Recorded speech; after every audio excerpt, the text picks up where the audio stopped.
Welcome back, dear listener, to another soft-spoken stroll through the shadows of the past. Whether the night is just beginning for you or you're listening as sleep slowly arrives, I'm happy you've chosen to spend this time here with me. Let me know in the comments, are you listening from somewhere far and quiet, or in the heart of a busy city winding down? And if these calming explorations bring a sense of rest, please consider subscribing. There are countless more voices from the past still waiting to be heard. This isn't just another tale of Roman decadence.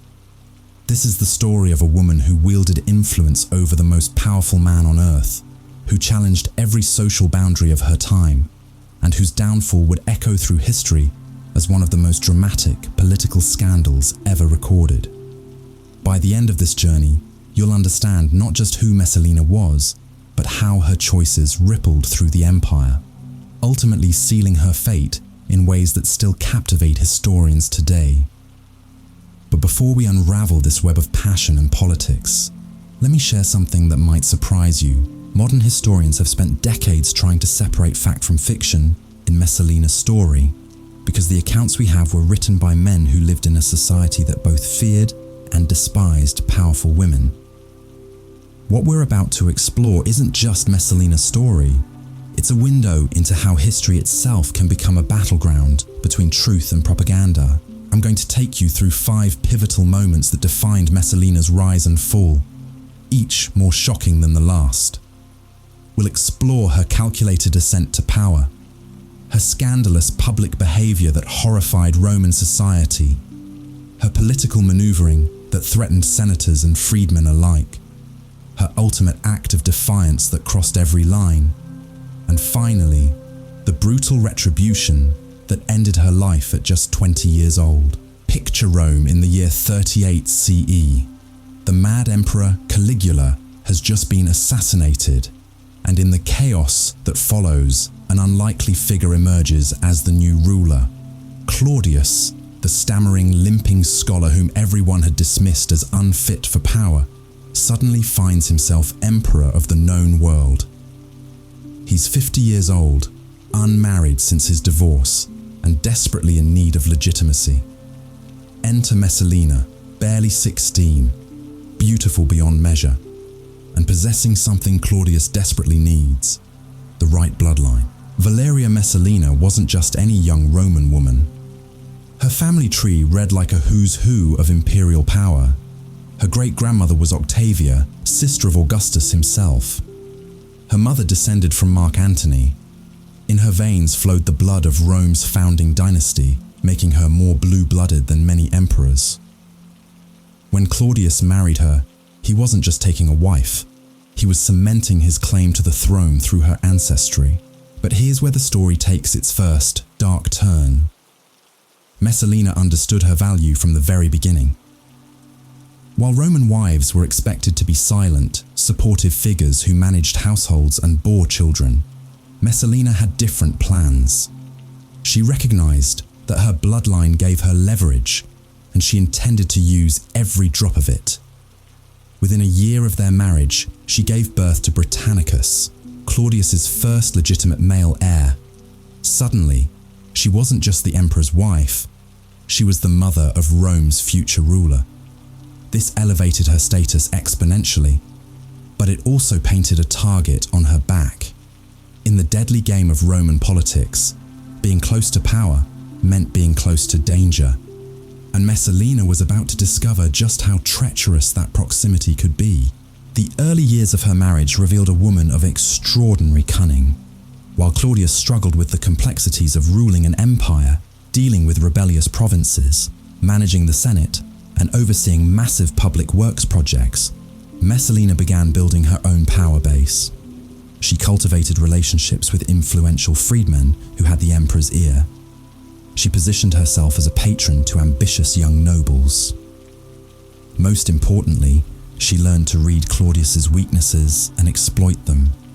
Claudius, despite his intelligence, was remarkably naive about human nature. His academic mind could grasp complex legal principles and historical precedents, but he often missed the subtle machinations happening right under his nose. Messalina quickly realized that her husband's trust could be weaponized. When she whispered warnings about potential threats to his reign, he listened. When she suggested appointments or removals of officials, he often complied. Without realizing it, Claudius was allowing his young wife to accumulate unprecedented influence over imperial affairs. But power, especially power gained through manipulation, comes with its own intoxicating effects. As Messalina's influence grew, so did her appetite for more. The quiet, behind-the-scenes maneuvering that had marked her early years as Empress began to give way to increasingly bold and public displays of her authority. She started appearing at gladiatorial games with an entourage that rivaled the Emperor's own. She began receiving petitions from citizens seeking imperial favor. Most shocking of all, she started making decisions that affected the lives and deaths of Rome's elite. The transformation wasn't lost on Roman society. Whispers began circulating through the city's taverns, bathhouses, and marketplaces.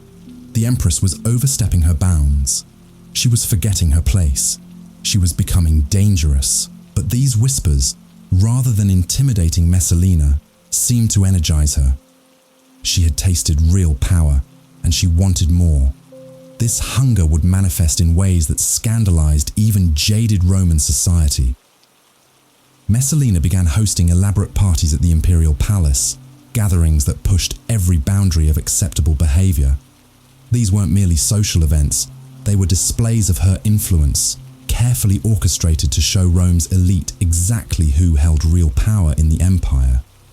Senators who had once looked down on her as a mere girl now found themselves competing for invitations to her gatherings, knowing that her favor could make or break their careers. The parties themselves became legendary for their excess. Ancient sources describe feasts that lasted for days, entertainment that shocked even Romans accustomed to spectacle, and guest lists that included everyone from senators and generals to actors and gladiators. This mixing of social classes was itself revolutionary in a society built on rigid hierarchies, but Messalina seemed to delight in breaking these ancient taboos. More troubling still were the reports of what happened at these gatherings. Messalina allegedly used these occasions to gather intelligence on potential rivals, to negotiate political alliances, and to identify threats to her position.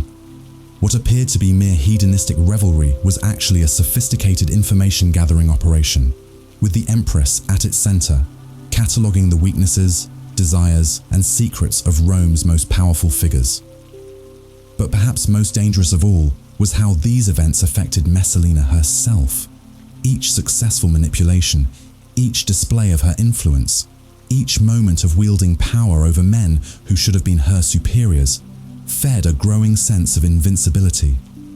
She began to believe that she was untouchable, that her combination of imperial blood, political cunning, and sexual charisma made her immune to the consequences that destroyed lesser mortals. This growing confidence would lead her to take risks that more cautious individuals would never have contemplated.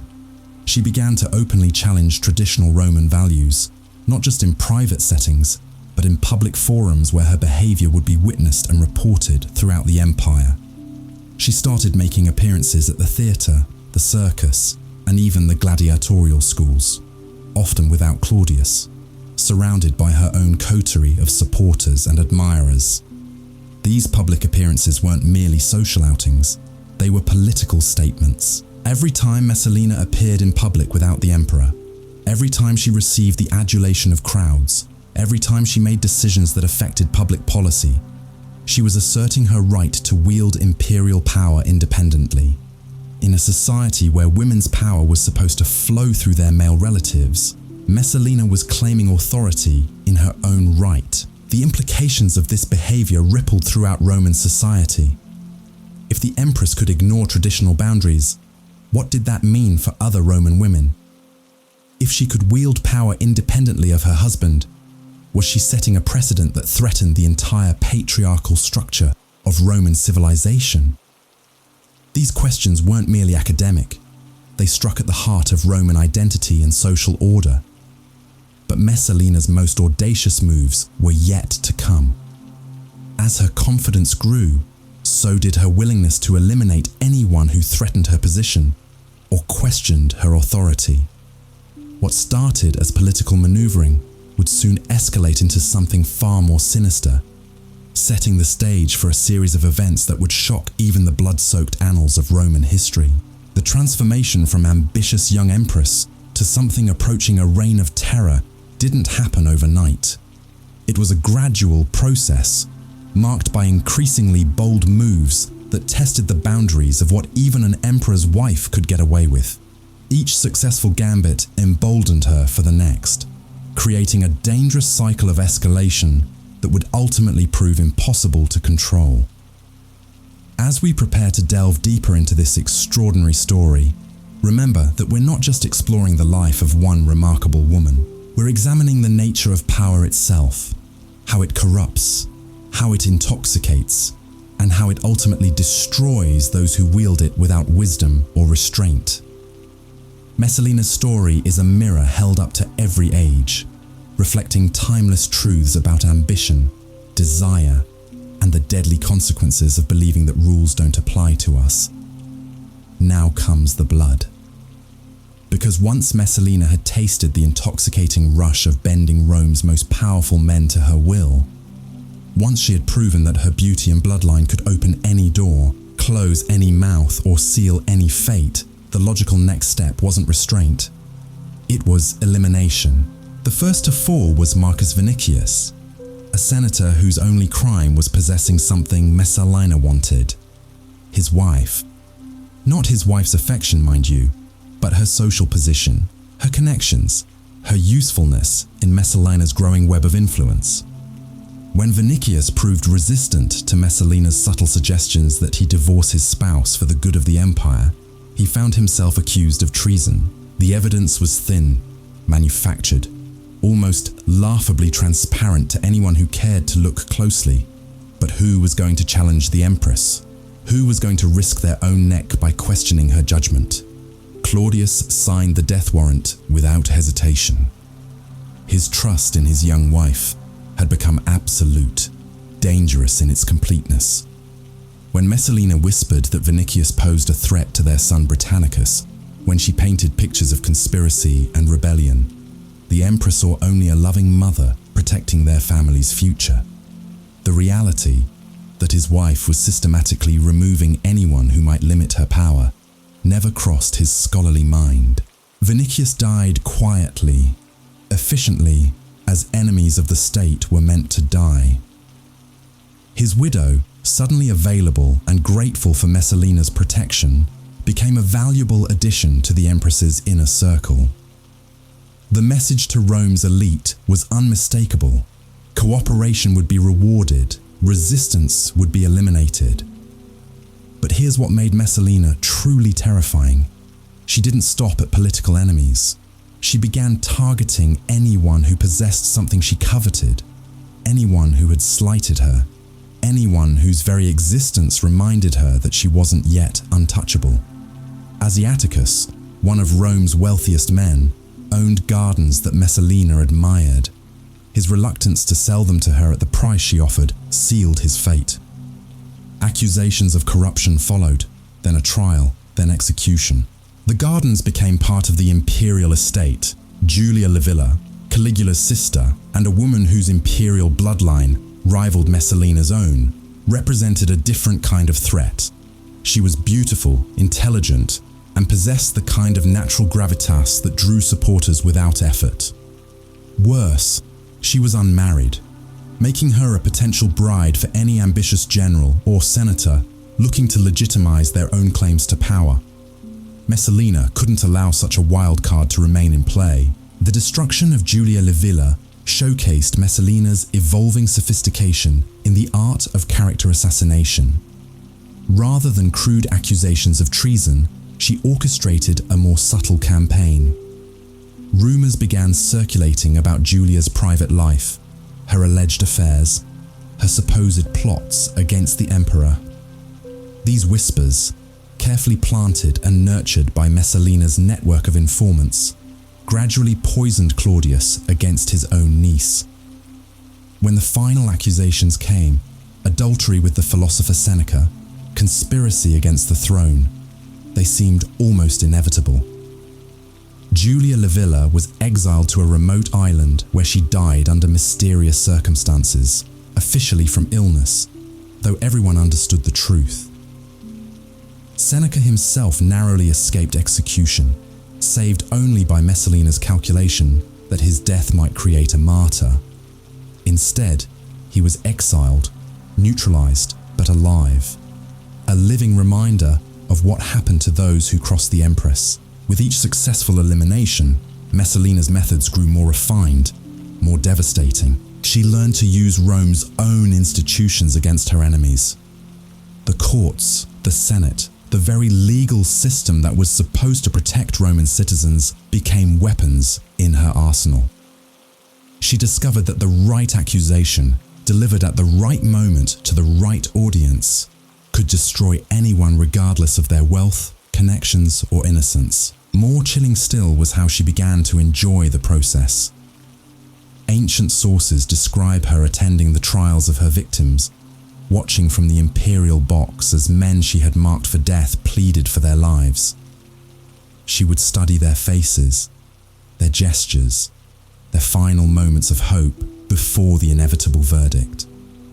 This wasn't just political calculation anymore. It had become a form of entertainment, a way of asserting her dominance over life and death itself. The psychological transformation was complete.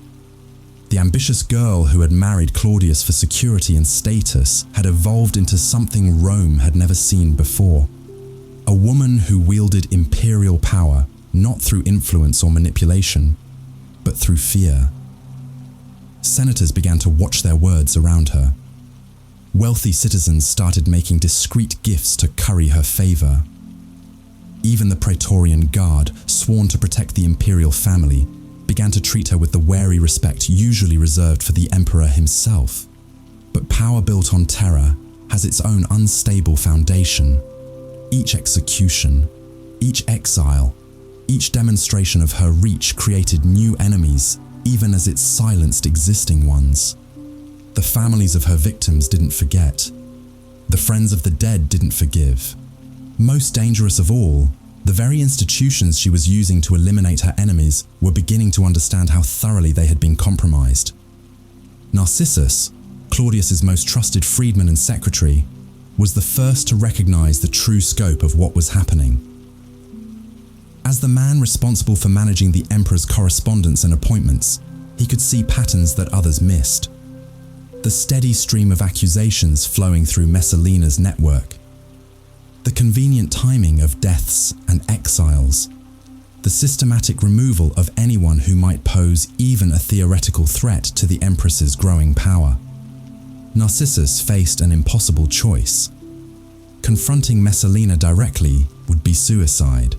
She had already demonstrated her ability to destroy far more powerful enemies, but allowing her to continue unchecked threatened not just individual lives, but the stability of the empire itself. If the emperor's wife could eliminate senators and nobles at will, if she could manipulate the legal system with impunity, if she could rule through terror while Claudius remained oblivious, then Rome itself was in mortal danger. The solution, when it came to him, was elegant in its simplicity. Rather than attack Messalina directly, he would document everything. Every suspicious death, every convenient exile, every pattern of behavior that suggested conspiracy rather than coincidence. He began building a case, not for immediate use, but for the moment when it might be needed. Because Narcissus understood something that Messalina, intoxicated by her apparent invincibility, had forgotten. In Rome, no one stayed on top forever. Meanwhile, the Empress continued her deadly games, unaware that her most dangerous enemy wasn't a rival woman or a jealous senator, but a quiet freedman who understood the power of information. She had grown so confident in her ability to eliminate threats that she had stopped looking for them in unexpected places. This blindness to gathering danger would prove to be her first critical mistake. But even as Narcissus quietly gathered evidence, Messalina was preparing for her most audacious move yet. Having conquered the world of Roman politics through fear and manipulation, having bent senators and nobles to her will, Having turned the imperial court into her personal kingdom, she was ready to claim something that no Roman woman had ever dared to pursue: actual political office, real governmental power exercised in her own name rather than through her husband. The precedent she was contemplating would have shocked Augustus himself. Roman women, no matter how noble their birth or how vast their wealth, were forbidden from holding magistracies, commanding armies, or exercising formal political authority. They could influence policy through their male relatives, but they could never rule directly. Messalina was about to challenge this fundamental law of Roman civilization. Her target was the consulship itself, the highest elected office in the Roman state. True, the consulship under the empire was largely ceremonial, with real power concentrated in the emperor's hands, but it retained enormous symbolic importance. The consuls were the heirs of the men who had founded the Republic, the successors to Brutus, and the other heroes who had expelled the last king. For a woman to claim such an office would be revolutionary, unprecedented, and utterly unthinkable to traditional Roman minds. Yet, Messalina began to lay the groundwork with characteristic cunning. She started by suggesting that certain consulships should be reserved for members of the imperial family, ostensibly to honor their service to the state. She proposed that the emperor's relatives should be given precedence in elections, ensuring that only the most loyal candidates could hold high office. These suggestions, presented as reforms to strengthen imperial authority, actually served to normalize the idea that birth and family connection, rather than merit or popular support, should determine who held power. The next step was more subtle still. She began appearing at Senate meetings, initially just as an observer, sitting in the section reserved for imperial family members. Her presence was unusual, but not unprecedented. Other Empress had occasionally attended important sessions, but gradually her role evolved. She started whispering suggestions to senators during debates. She began nodding approval or showing displeasure at particular proposals. Most significantly, she started making it clear which candidates she supported for various offices. These interventions had immediate effects. Senators who had ignored her preferences found themselves facing unexpected legal challenges. Candidates who courted her favor discovered that their campaigns ran more smoothly, their opponents withdrew more readily, their victories came more easily. Without any formal authority, Messalina was effectively controlling Roman elections through a combination of rewards and punishments. But informal influence, no matter how extensive, wasn't enough anymore. She wanted recognition, official acknowledgement of the power she already wielded. She wanted her name on laws, her image on coins, her authority codified in Roman legal tradition. She wanted to stop ruling from the shadows and step into the blazing light of acknowledged supremacy. This ambition would lead her into territory so dangerous, so unprecedented, so shocking to Roman sensibilities, that even her most loyal supporters would begin to question their allegiance. Because what Messalina was contemplating wasn't just political advancement, it was a complete overthrow of the social order that had defined Roman civilization for centuries. The stage was set for a confrontation that would determine not just Messalina's fate, but the future of imperial Rome itself. The moment arrived when patience became impossible for Messalina. Her hunger for recognition had grown beyond whispered influence and shadow manipulation. She craved something that would cement her name in Roman law, Roman tradition, Roman memory forever. The consulship beckoned like a glittering prize, but even that seemed insufficient for someone who had already tasted the intoxicating rush of absolute power over life and death. What she devised next would have been unthinkable to any previous generation of Romans. If she couldn't claim formal political office immediately, she would create her own sphere of authority, her own court within the court, her own government operating parallel to her husband's. She began holding what she called consultations in her private quarters, inviting senators, governors, and military commanders to seek her counsel on matters of state. These weren't casual conversations between an interested wife and her husband's subordinates. These were formal audiences, complete with ceremonial protocols that Messalina invented herself. Visitors were required to request appointments through her personal secretary. They waited in antechambers decorated with her portrait alongside images of the gods. When finally admitted to her presence, they found themselves facing a woman seated on a throne-like chair, surrounded by scribes recording every word, flanked by guards who answered to her alone. The genius of this arrangement was its apparent informality. Technically, Messalina was simply offering advice as any concerned member of the imperial family might do. She wasn't issuing orders or making official pronouncements. She was merely sharing her thoughts with men who happened to value her wisdom. But the reality was far different. Those who ignored her suggestions found themselves facing investigations, their careers stalling, their families subjected to uncomfortable scrutiny. Those who implemented her recommendations discovered opportunities opening before them, promotions materializing, obstacles mysteriously vanishing. Within months, half of Rome's governing class was effectively reporting to Messalina before they reported to Claudius. Provincial governors would send duplicate dispatches, one to the emperor and another to his wife. Military commanders would seek her approval before implementing new strategies. Even foreign ambassadors began requesting audiences with the Empress, recognizing that her favor might prove more valuable than official diplomatic protocols. The transformation was breathtaking in its scope and terrifying in its implications. Rome had never seen anything like it. Even during the Republic, when powerful women like Fulvia or Livia wielded enormous influence, they had operated through male intermediaries, maintaining at least the fiction that authority flowed through proper channels. Messalina had abandoned such pretenses entirely. She was ruling openly, boldly, with a confidence that suggested she believed herself untouchable. But perhaps most remarkably, she was succeeding. The empire didn't collapse under this unprecedented arrangement. Trade continued, taxes were collected, borders remained secure, public works progressed on schedule. If anything, some aspects of governance improved under her dual administration.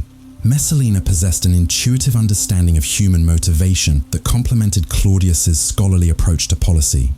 Where he might spend weeks researching historical precedents for a decision, she could cut through complexity with ruthless pragmatism. Her success, however, created new dangers. Every effective decision she made, every crisis she resolved, every problem she solved more efficiently than traditional channels might have managed, served as evidence that a woman could govern as well as any man.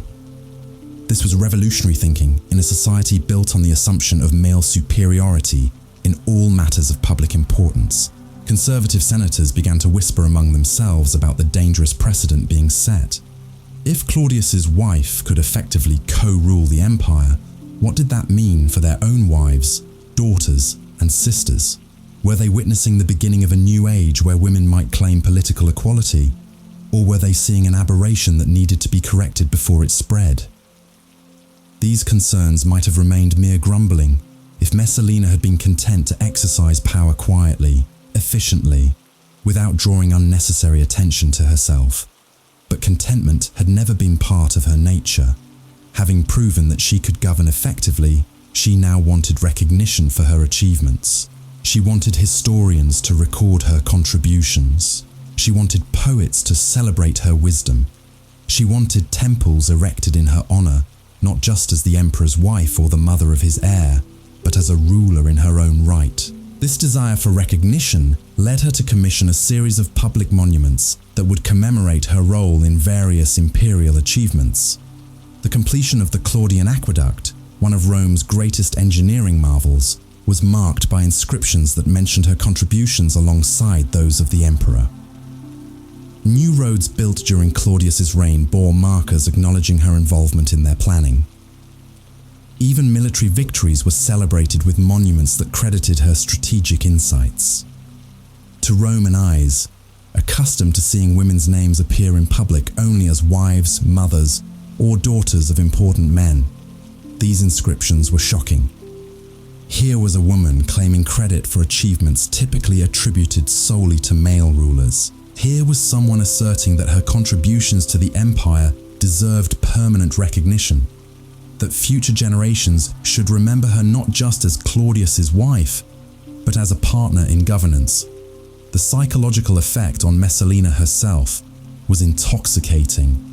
Seeing her name carved in marble, reading poetry that praised her wisdom, hearing crowds cheer when she appeared at public ceremonies, all of this fed a growing sense that she had transcended the normal limitations of her gender and her time. She began to believe that she was creating a new model of female leadership that would inspire women for generations to come. But inspiration can be dangerous when it challenges fundamental social structures. Reports began reaching Rome from the provinces of women, citing Messalina's example to claim greater authority in their own communities. Wives of governors started attending official meetings. Daughters of wealthy merchants began demanding roles in family businesses previously reserved for men. Even among the common people, women started questioning traditional limitations on their activities and ambitions. This social upheaval terrified Rome's male elite more than any military threat or economic crisis. They could understand and respond to conventional challenges, rebellious provinces, barbarian invasions, natural disasters. But a challenge to the basic assumptions about gender roles and social hierarchy struck at the very foundation of their worldview. If women could rule as effectively as men, if traditional limitations were revealed as arbitrary conventions rather than natural law, then what other assumptions might prove equally fragile? The backlash, when it came, would be swift and merciless. But Messalina, intoxicated by her apparent success, blinded by the adulation of her supporters, drunk on the unprecedented power she wielded, failed to recognize the growing storm. She had become so accustomed to bending others to her will that she had forgotten a crucial truth about power. It always creates enemies, and those enemies never stop looking for opportunities to strike back. Narcissus, still quietly documenting every excess, every overreach, every dangerous precedent, watched the Empress's growing boldness with calculating patience. He understood that Messalina's very success was creating the conditions for her destruction.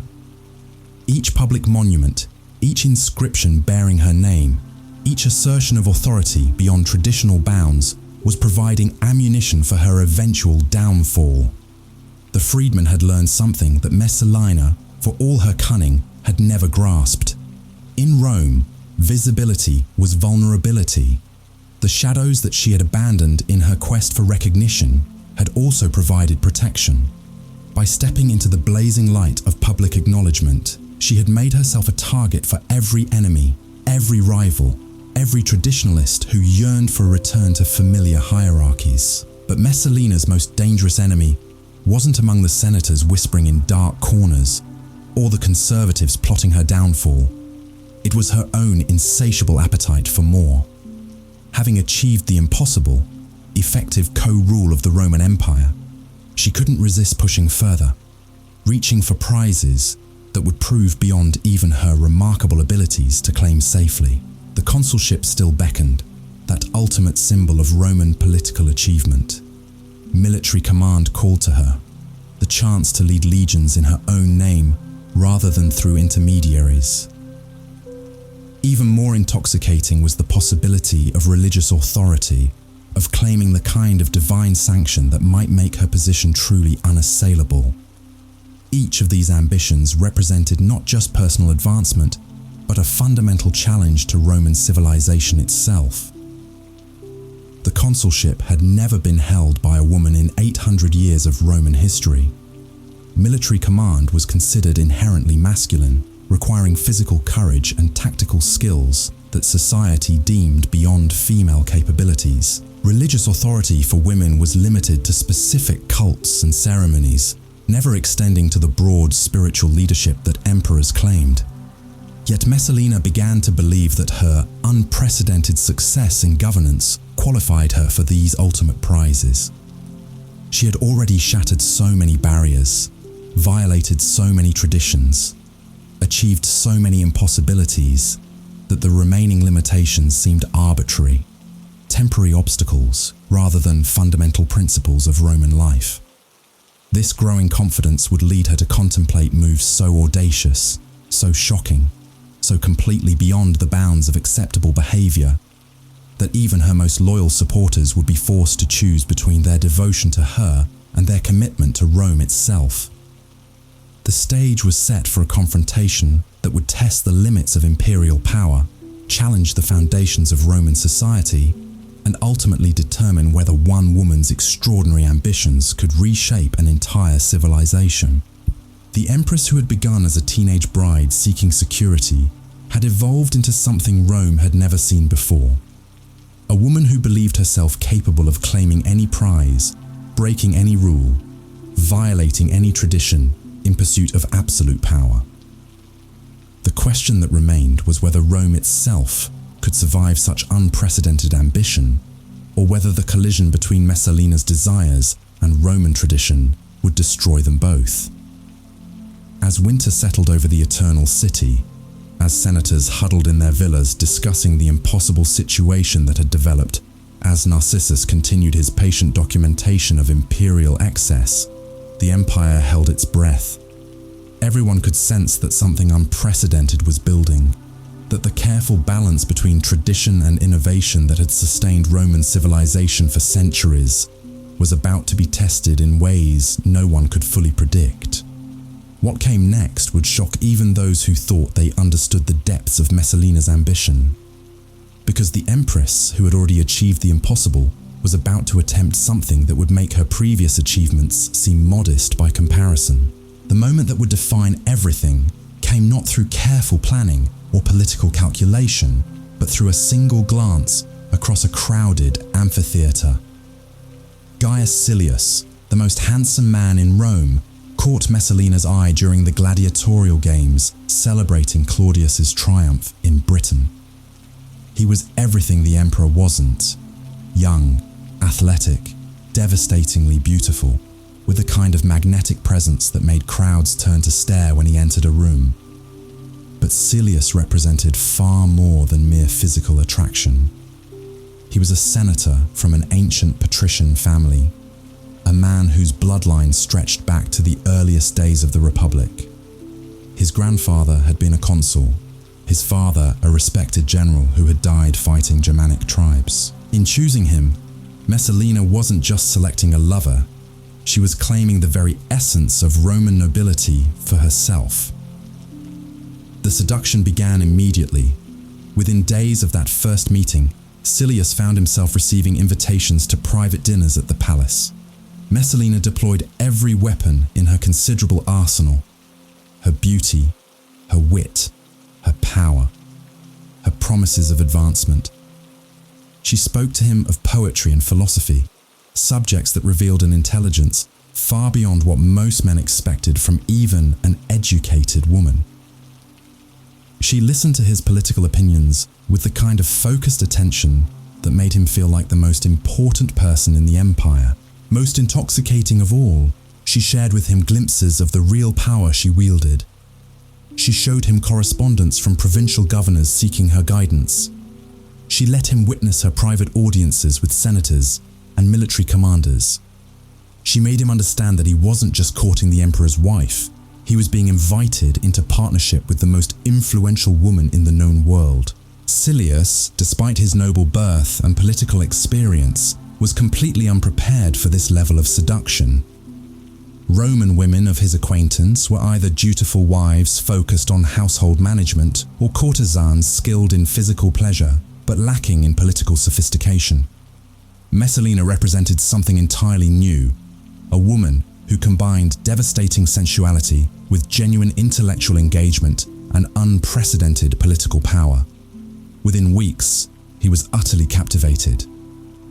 Their affair began in the shadows, conducted through carefully orchestrated meetings in private villas, secret rendezvous in gardens owned by Messalina's supporters, stolen moments during public ceremonies where they could exchange meaningful glances while maintaining the facade of casual acquaintance. But secrecy had never satisfied Messalina for long.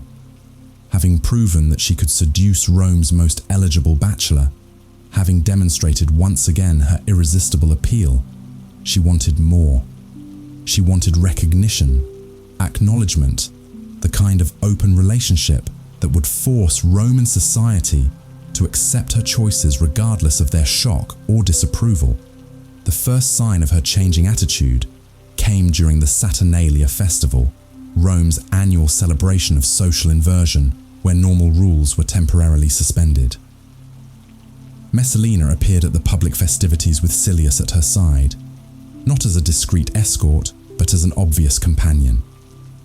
They shared wine from the same cup, laughed at each other's jokes, exchanged touches that left no doubt about the nature of their relationship. The reaction was immediate and electric. Romans who had grown accustomed to their Empress's unconventional behavior found themselves confronted with something that crossed entirely new lines.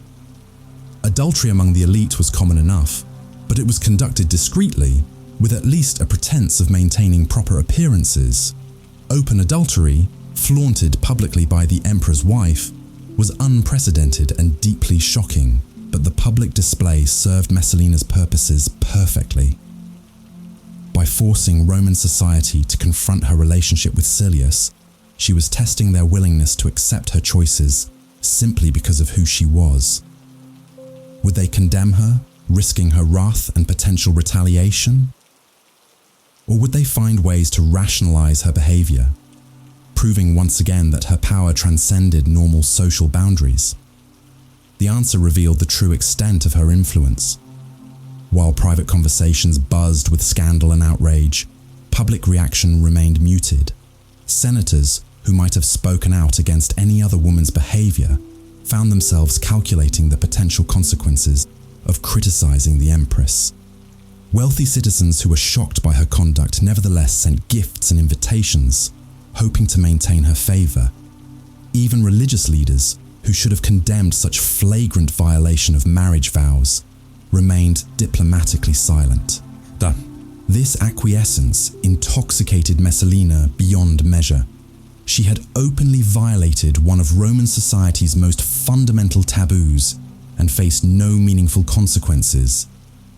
If she could conduct a public affair with impunity, what other boundaries might prove equally fragile? What other rules might bend before the reality of her power?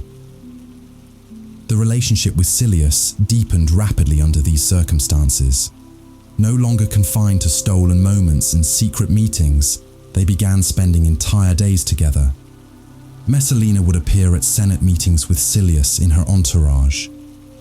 They attended theatre performances sitting side by side in the imperial box. They were seen together at religious ceremonies, at public banquets, at gladiatorial contests, presenting themselves as an established couple, despite the inconvenient fact that she remained married to the emperor. Silius himself was transformed by this unprecedented situation. The shy senator, who had initially been overwhelmed by Messalina's attention, evolved into something approaching a co-ruler in his own right.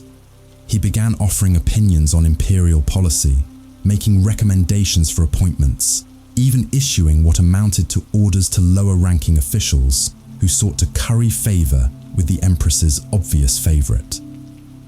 The psychological dynamic between them became increasingly complex. Messalina had chosen Silius partially because his beauty and noble birth reflected well on her own status. But she discovered that his genuine intelligence and political instincts made him a valuable partner in governance. For the first time in her life, she had found someone who could match her ambition while complementing her skills. Silius, meanwhile, found himself caught between gratitude for Messalina's favor and growing awareness of his precarious position. He understood that his elevation depended entirely on her continued protection. But he also recognized that association with her exposed him to enormous risks. If her power ever faltered, if Claudius ever recognized the true nature of their relationship, if political circumstances shifted against her, he would likely be the first to pay the price. This tension between opportunity and danger created a strange intimacy between them. They were partners in the most audacious political gamble in Roman history, co-conspirators in a plot to redefine the very nature of imperial power. Their relationship transcended mere adultery or even romantic love. They had become collaborators in an attempt to reshape civilization itself. But their growing boldness was creating new enemies every day. Conservative senators who had grudgingly accepted Messalina's political influence found her open adultery impossible to stomach. Military commanders who had worked with her effectively began questioning whether they could serve an emperor whose wife so flagrantly dishonored him. Even among the common people, whispers began circulating about the Empress who had forgotten her duties as wife and mother. Most dangerous of all, their behavior was finally penetrating Claudius's scholarly detachment from palace intrigue. The emperor, who had remained oblivious to his wife's political maneuvering and even her previous affairs, could not ignore the increasingly public nature of her relationship with Silius. Reports reached him from too many sources. Descriptions were too detailed. The evidence was too overwhelming for even his trusting nature to dismiss. Narcissus watched these developments with growing excitement. After years of documenting Messalina's excesses, carefully building a case that might someday prove useful, he suddenly found himself holding evidence of behavior so flagrant, so undeniable, so shocking that even Claudius would be forced to act. The Empress's greatest triumph, her ability to conduct an open affair without consequences, might finally provide the weapon needed to destroy her. But Messalina remained oblivious to the gathering storm. Intoxicated by her apparent immunity from consequences, emboldened by Silius's partnership, convinced that her power had transcended all traditional limitations, she prepared to take the step that would define her legacy forever. Because conducting an open affair, shocking as it was, still fell short of her ultimate ambition. She wanted marriage, not a secret ceremony or a private commitment, but a full Roman wedding complete with all the traditional rituals, witnessed by the city's elite, celebrated as a public festival. She wanted to marry Silius while remaining married to Claudius, creating an unprecedented situation that would force Roman law and custom to accommodate her desires. The idea was breathtaking in its audacity. Roman marriage was a sacred institution, governed by centuries of legal tradition and religious ritual. Bigamy was not merely illegal.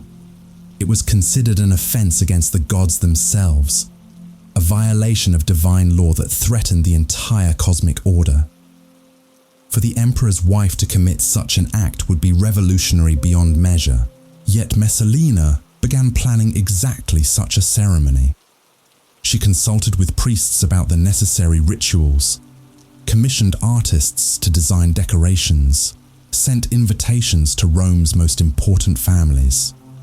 She approached the project with the same methodical precision she had applied to her political machinations, treating the impossibility of her goals as merely another obstacle to overcome through careful planning and ruthless execution.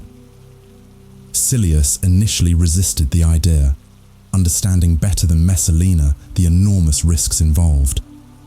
An affair, even a public one, might be overlooked or rationalized by a trusting husband. But a wedding ceremony would be impossible to ignore or explain away. It would force a direct confrontation with Claudius, create a crisis that could only end in triumph or total destruction. But Messalina's powers of persuasion proved irresistible. She painted pictures of the life they could build together, ruling Rome as true partners rather than hiding in shadows. She described the precedent they would set for future generations, showing that love and political compatibility mattered more than outdated customs. Most compelling of all, she argued that their marriage would legitimize their relationship in the eyes of the gods, transforming what critics called adultery into a sacred union, blessed by divine authority. Under this relentless campaign, Silius's resistance crumbled. His love for Messalina, combined with his growing ambition and his genuine belief in their partnership, overcame his political caution. He agreed to the wedding, sealing his fate and hers in a decision that would echo through Roman history for centuries. The preparations began immediately. Messalina chose a date when Claudius would be away from Rome, visiting the port of Ostia to oversee grain shipments from Egypt.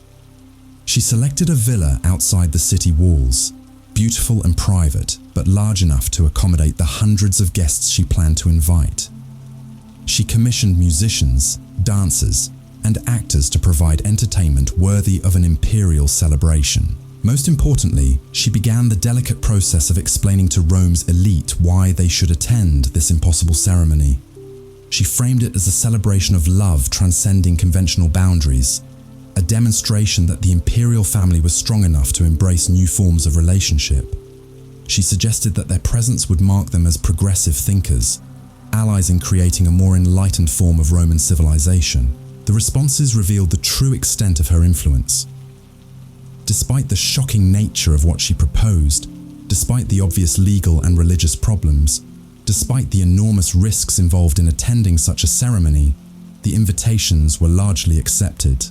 Senators who should have refused outright found themselves calculating the political costs of absence. Wealthy citizens who were privately appalled by the idea nevertheless prepared their finest clothes and most expensive gifts. Even more remarkably, Messalina found priests willing to perform the ceremony.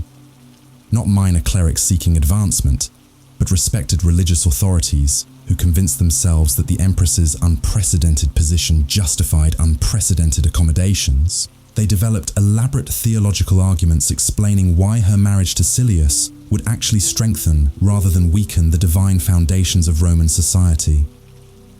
As the wedding date approached, excitement built throughout the city. This wasn't just a social event, it was a moment of historical significance, a test of whether Roman civilization could adapt to embrace entirely new possibilities. Those invited felt themselves participants in something revolutionary, witnesses to the birth of a new age where traditional limitations no longer applied to those with sufficient power and vision.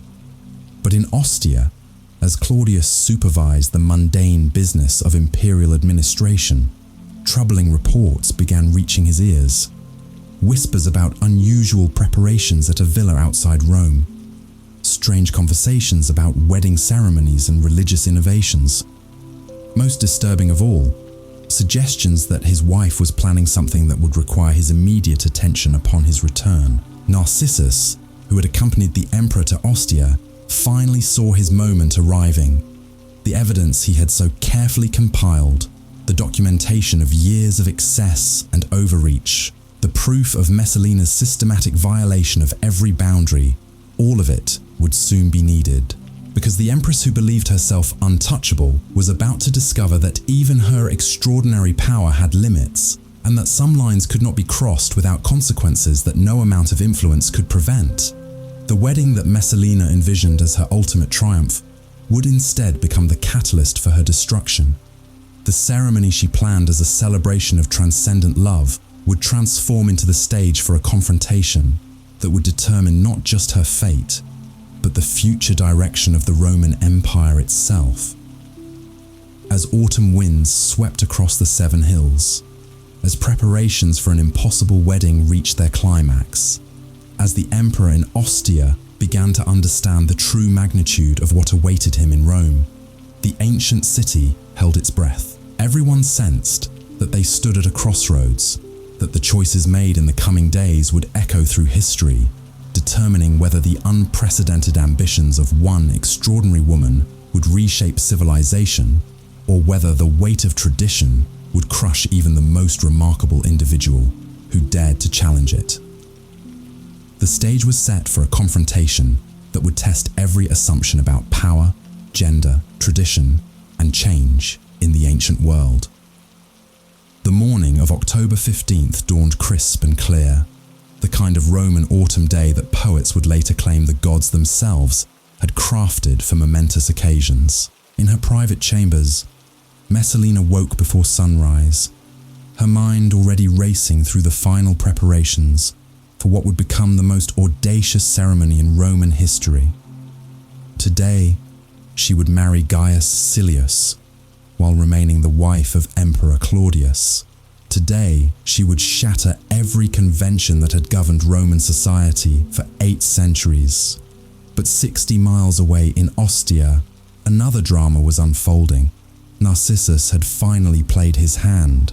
presenting Claudius with documentation so comprehensive, so damning, so irrefutable that even the emperor's legendary capacity for denial crumbled in the face of overwhelming evidence. The freedman had waited years for this moment, carefully building his case. And now he watched as understanding dawned across Claudius's scholarly features. The emperor's reaction was not the explosive rage that Narcissus had expected. Instead, Claudius seemed to age a decade in moments, his shoulders sagging as he absorbed the reality of what his beloved wife had become. The man who could recite complex legal precedents from memory, who could debate the finer points of historical interpretation for hours, found himself speechless in the face of personal betrayal so complete it defied comprehension. What hurt most wasn't the adultery itself. Roman marriages among the elite often accommodated such arrangements with discreet understanding. What devastated Claudius was the systematic nature of Messalina's deception, the way she had weaponized his trust, turned his love into a tool for her own advancement. Every tender moment they had shared, every political decision she had influenced, every assurance of loyalty she had offered, now appeared in a new and terrible light. Narcissus, recognizing the emperor's shock, pressed his advantage with clinical precision. He produced letters proving Messalina's role in political executions. He showed evidence of her shadow government, complete with records of the appointments she had made and the policies she had implemented without imperial authorization. Most damning of all, he presented testimonies from witnesses who had seen her with Silius, descriptions so detailed and consistent that denial became impossible. But the freedman's masterstroke was revealing the wedding plans. This wasn't merely about adultery or even unauthorized governance. This was treason on an unprecedented scale. By marrying another man while remaining Empress, Messalina was attempting to create a dual imperial household, effectively splitting the monarchy itself. The legal implications were staggering, the precedent terrifying, the threat to imperial stability absolute.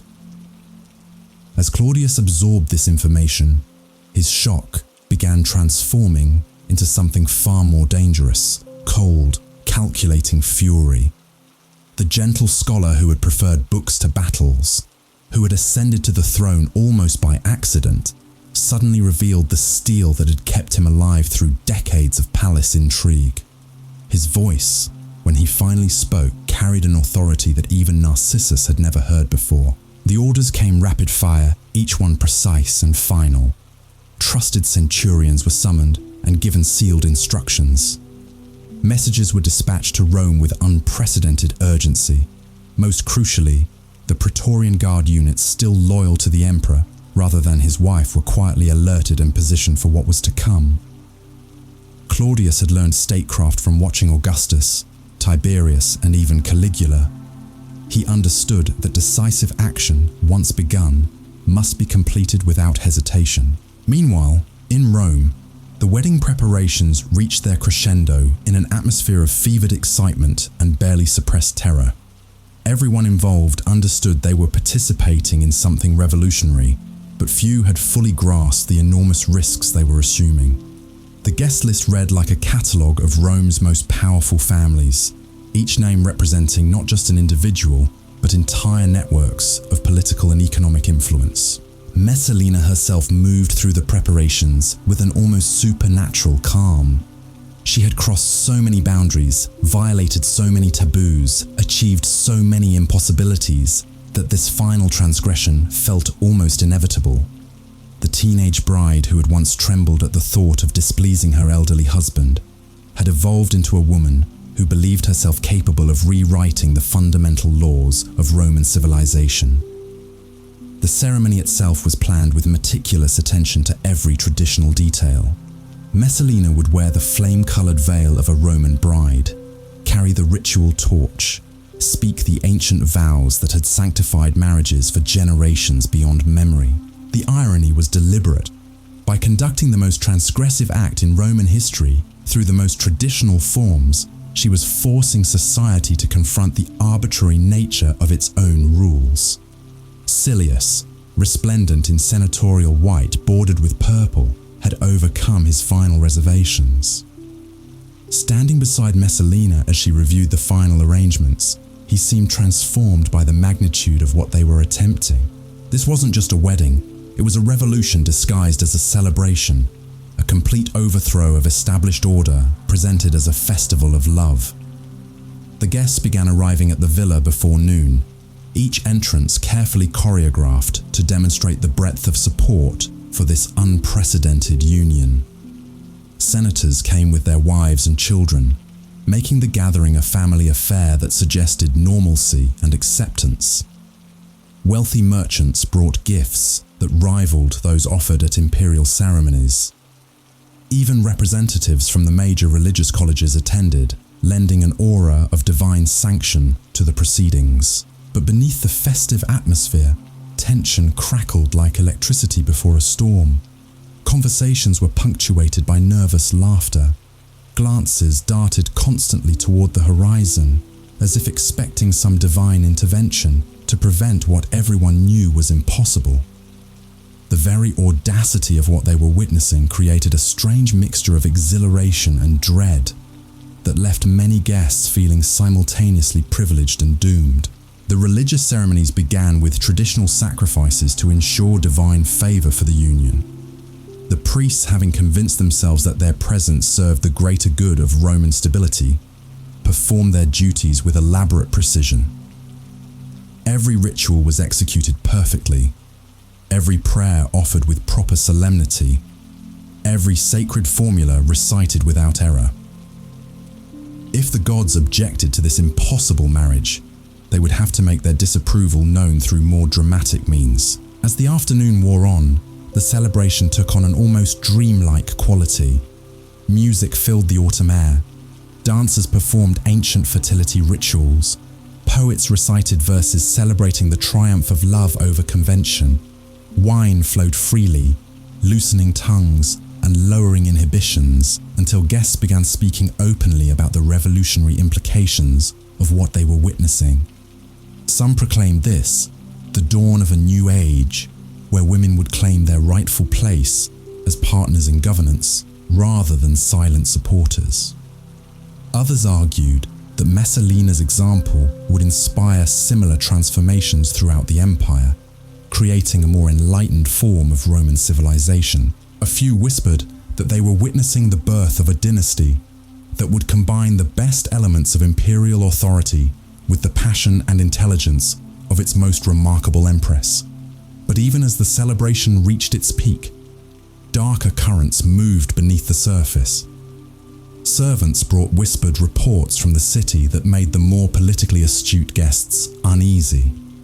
There were rumors of unusual military movements, suggestions that certain Praetorian units had been placed on alert, hints that messages had been sent to Ostia with unprecedented urgency. The most experienced courtiers began making discreet inquiries about alternate routes home, just in case the festivities ended more abruptly than planned. Messalina herself seemed oblivious to these undercurrents of concern. She moved through the gathering like a queen holding court, accepting congratulations and praise with the gracious confidence of someone whose victory was complete and unassailable. When guests approached with barely concealed anxiety to ask about potential consequences, she laughed off their concerns with assurances that her position was unshakable, her influence absolute.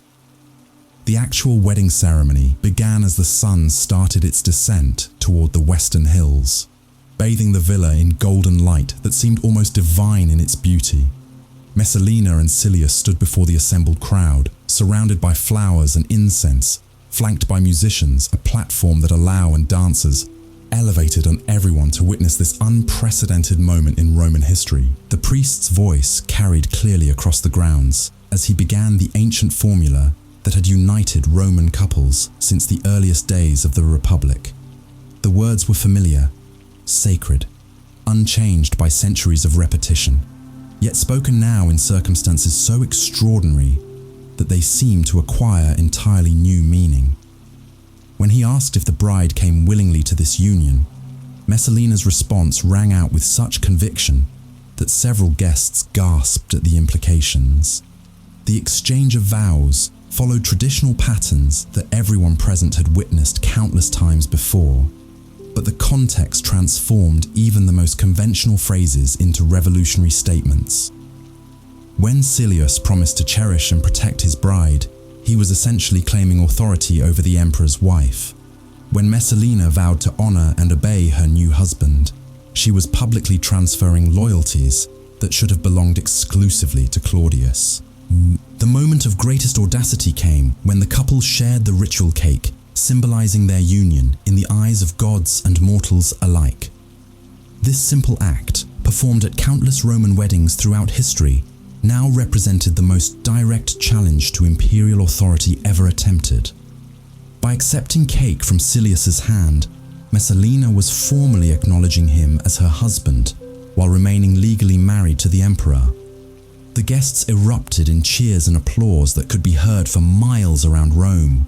This wasn't merely enthusiasm for the couple's happiness, it was celebration of their own participation in history, their presence at the moment when Roman civilization proved flexible enough to embrace revolutionary change.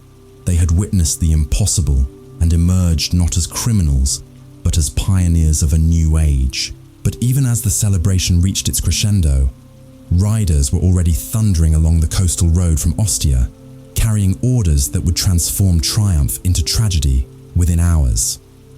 Claudius, having overcome his initial shock, was moving with the decisive authority of a man who understood that hesitation meant death. His own or his wife's, but certainly one of them. The emperor's response revealed strategic thinking that surprised even Narcissus. Rather than rushing back to Rome in visible fury, Claudius maintained the pretense of normal business while his agents moved into position. He understood that open confrontation with Messalina on equal terms might result in civil war, given her extensive network of supporters and the genuine affection many Romans felt for her. Instead, he chose to strike when she was most vulnerable, at the moment of her greatest triumph, surrounded by witnesses to her transgression, caught in an act so flagrant that even her most loyal supporters would find it impossible to defend. The wedding she intended as proof of her invincibility would become evidence for her prosecution. The guests she gathered as supporters would transform into witnesses for her condemnation. The trap was sprung with military precision, as sunset painted the Roman hills in shades of gold and crimson.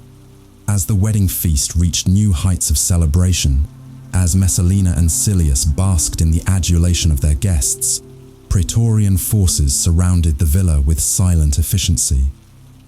The party continued for precious minutes more, unaware that their world was about to collapse around them. The first sign of trouble came when servants began disappearing from their duties, called away by urgent messages they couldn't explain. Then musicians stopped playing mid-song, distracted by sounds from outside that didn't belong to any celebration. Finally, a guest near the villa's entrance noticed armed figures moving through the gardens with the purposeful stride of men carrying out official orders. The transformation from celebration to catastrophe happened with breathtaking speed. One moment, the assembled crowd was toasting the success of the most audacious wedding in Roman history. The next, they found themselves facing Praetorian centurions whose presence could mean only one thing. The emperor knew everything, and retribution was at hand. Messalina's reaction revealed both her remarkable composure and her fatal miscalculation of her own position. Even faced with armed soldiers carrying imperial orders, she maintained the regal bearing that had carried her through so many previous crises. She demanded to know by what authority they dared interrupt a private ceremony, insisting that her status as Empress protected both herself and her guests from arbitrary interference. But the centurion's response shattered her illusions with brutal clarity. He carried sealed orders bearing Claudius's personal seal, commands that superseded any authority she might claim. The emperor had spoken, and his word was law, even for the wife who had believed herself beyond the reach of consequences. The arrest was conducted with the respect due to her imperial status, but its implications were unmistakable. As Praetorian guards escorted Messalina from the villa, as her guests scattered in terror, As the wedding feast was abandoned to servants and scavenging birds, the most powerful woman in Rome discovered that power, built on deception and maintained through fear, had limits that even she could not transcend. Silius, watching his bride disappear into imperial custody, faced a choice that would define his final hours. He could attempt to escape, hoping his family connections and senatorial status might provide some protection. He could throw himself on Claudius's mercy, pleading ignorance of the full implications of his actions. Or he could accept responsibility for his choices with the dignity expected of a Roman nobleman facing inevitable death. His decision revealed the character that had attracted Messalina in the first place. Rather than fleeing or groveling, Silius requested permission to return to Rome under guard, asking only that he be allowed to face his fate with honor intact. The centurion, recognizing courage even in a condemned man, granted this final request with the professional respect that soldiers accorded to worthy opponents. The journey back to the city became a funeral procession for the dreams and ambitions that had driven both conspirators to their ultimate transgression. The villa that had witnessed the most audacious wedding in Roman history stood empty as darkness fell, its decorations mocking reminders of hopes that had soared too high and fallen too far. As news of the arrests spread through Rome's neighborhoods, citizens gathered in small groups to discuss the implications of what had happened. Some expressed relief that the impossible situation had finally been resolved, that proper order would be restored to the imperial household. Others mourned the destruction of a woman whose intelligence and charisma had genuinely impressed them, regardless of her transgressions. But perhaps most significantly, many Romans found themselves questioning assumptions they had never examined before. If someone as powerful as Messalina could fall so completely, what did that say about the nature of authority itself?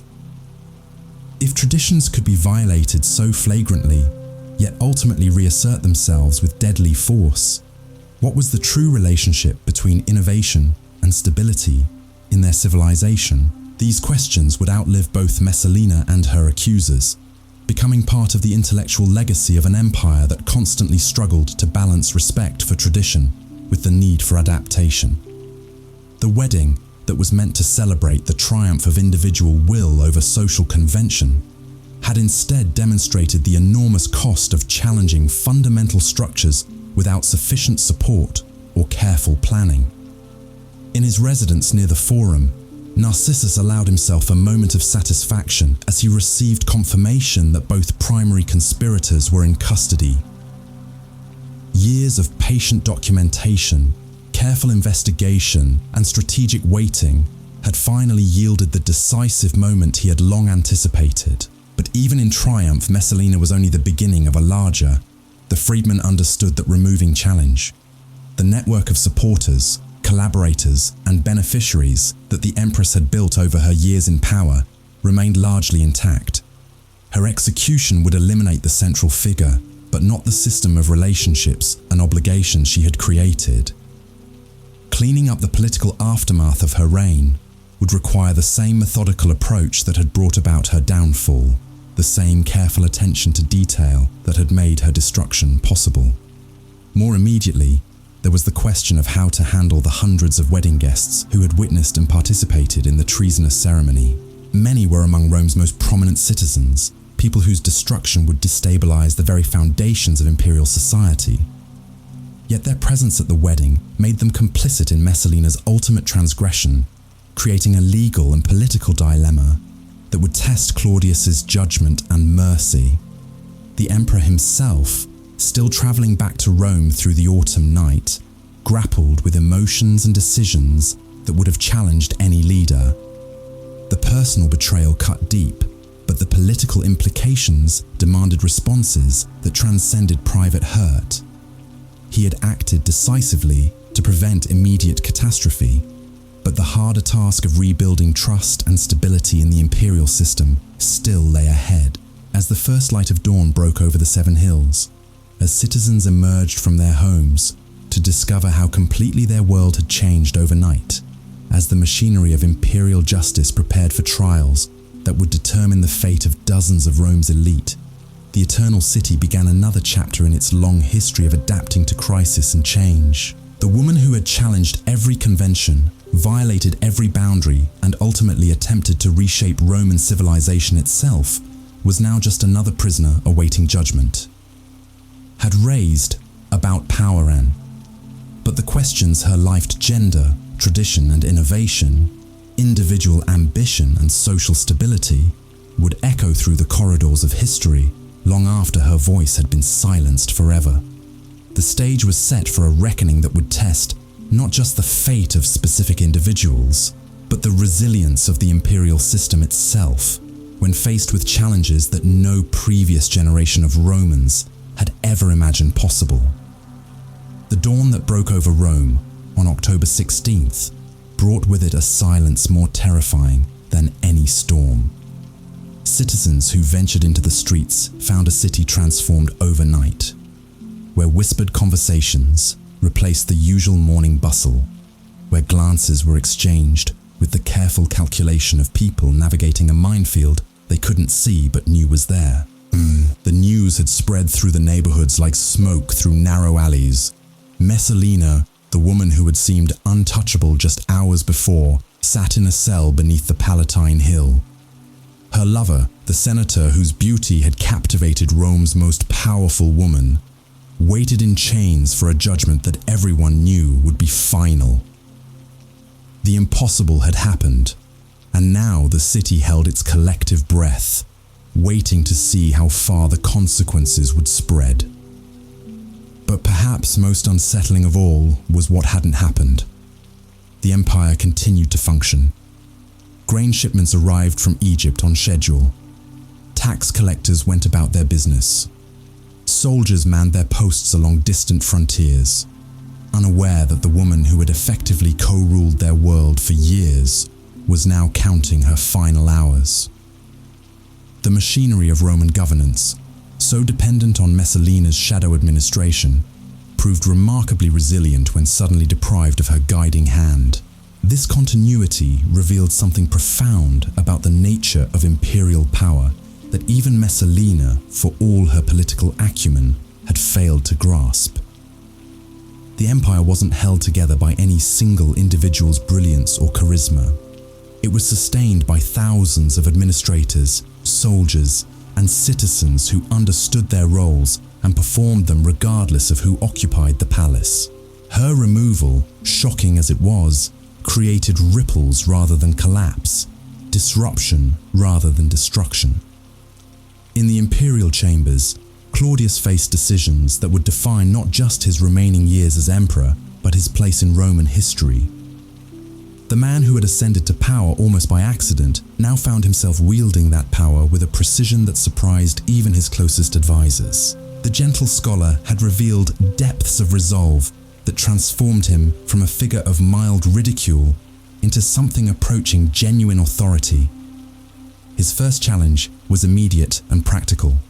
What to do with the hundreds of witnesses to Messalina's wedding ceremony? The guest list included senators whose support was crucial for governing effectively, wealthy merchants whose economic influence shaped entire provinces, and religious leaders whose spiritual authority maintained social stability. Executing them all would devastate Roman society. Pardoning them completely would make a mockery of Roman law. Some middle path had to be found, a solution that demonstrated both justice and mercy in carefully calibrated measure. The emperor's approach revealed political sophistication that few had credited him with possessing.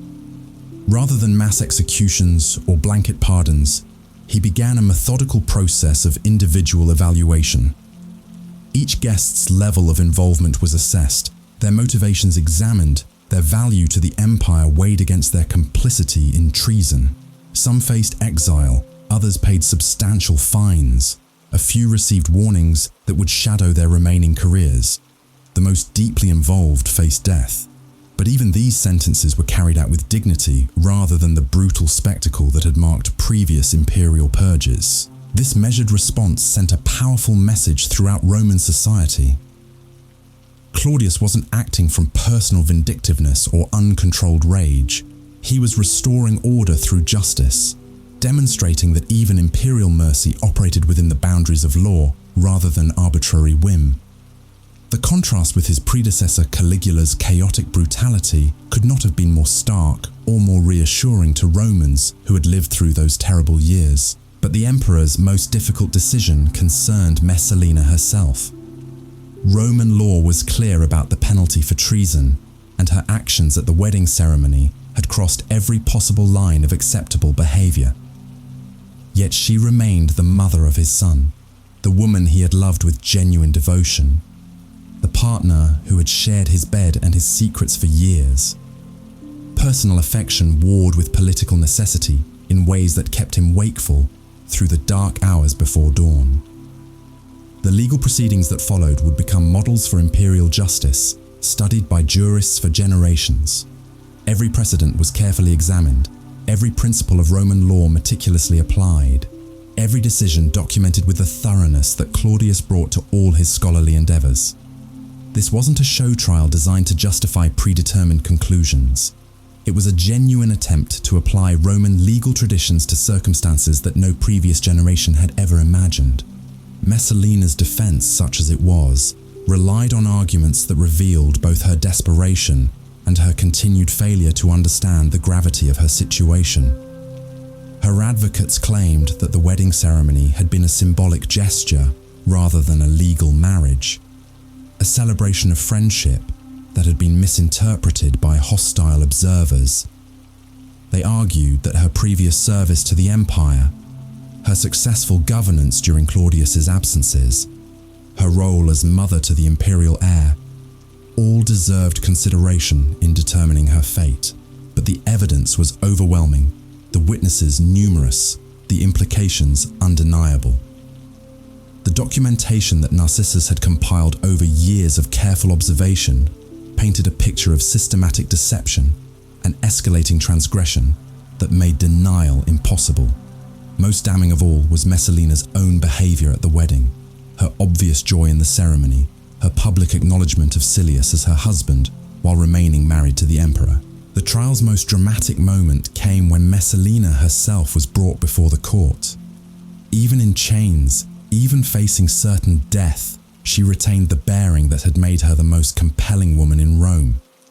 Her beauty remained undiminished, her intelligence undimmed, her charisma still powerful enough to make even her accusers pause and consider the magnitude of what they were destroying. She spoke in her own defense with eloquence that reminded everyone present why she had wielded such influence for so many years. Her voice carried the authority of someone accustomed to command, the passion of someone fighting for her life, the desperation of someone who finally understood that her remarkable run of success had reached its end.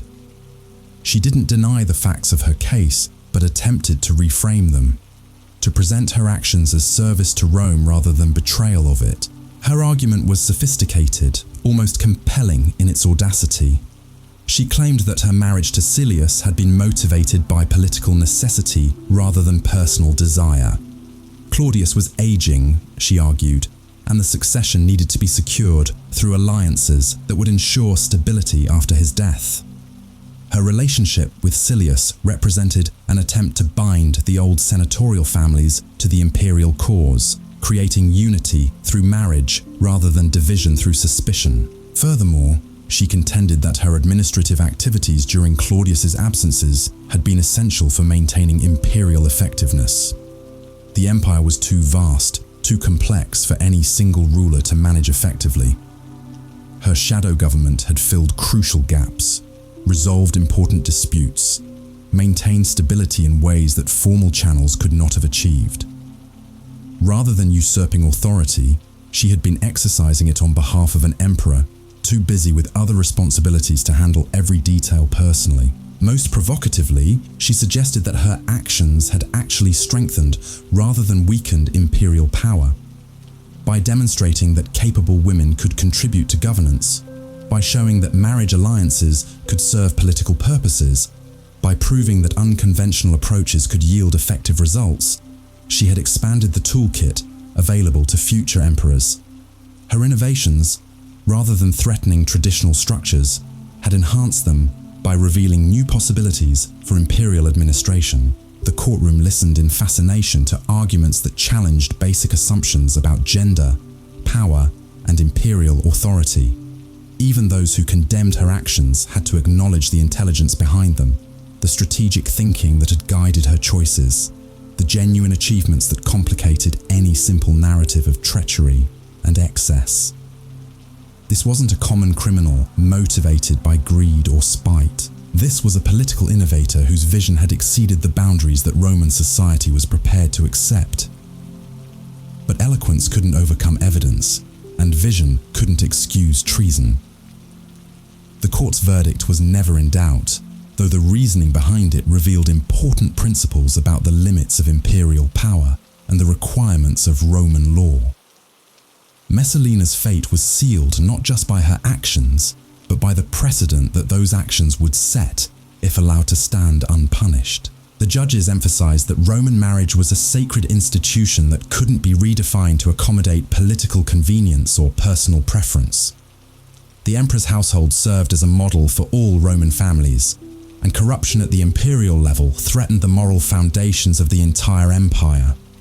Most crucially, the concentration of power in any single individual, regardless of their capabilities or intentions, violated the balance of authorities that had sustained Roman civilization for centuries. These principles transcended personal considerations or even political expediency. They reflected deep convictions about the nature of Roman society, the relationship between individual ambition and collective welfare, the boundaries that even the most powerful people could not cross without destroying the system that had elevated them. Messalina's punishment would serve not just as retribution for her specific crimes, but as a warning to future generations about the consequences of exceeding those boundaries. The sentence, when it came, surprised no one who understood Roman law, but its implementation revealed Claudius's continued struggle between justice and mercy. Death was inevitable, but the emperor granted his wife the dignity of choosing her manner of departure. She could face execution with the courage expected of a Roman noble, or she could take her own life in privacy, sparing herself and her family the public spectacle of imperial retribution. This final gesture of consideration reflected the complex emotions that continued to war within Claudius. He could condemn her actions while still remembering the woman he had loved. He could uphold Roman law while acknowledging the genuine feelings that had once bound them together. Most importantly, he could demonstrate that imperial justice operated through principle rather than personal vindictiveness, that even the most serious crimes could be punished with dignity intact. Messalina's response to this offer revealed the character that had driven her extraordinary rise and precipitated her catastrophic fall. She rejected the opportunity for private suicide, choosing instead to face death publicly, defiantly, in a manner that would force Rome to confront the full implications of what they were destroying. Even in defeat, she sought to control the narrative, to shape how her story would be remembered and interpreted by future generations. Her final hours were spent not in lamentation or regret, but in careful preparation for a death that would serve as her ultimate political statement. She composed letters to be delivered after her execution, messages that would ensure her version of events reached sympathetic audiences throughout the empire. She arranged for the care of servants who had been loyal during her years in power, demonstrating the personal qualities that had inspired such devotion among those who knew her best. Most significantly, she spent time with her children, particularly Britannicus, the son whose birth had elevated her to unprecedented heights of influence. These conversations, conducted under guard in the shadow of approaching death, represented her attempt to shape how the next generation of the imperial family would understand her legacy.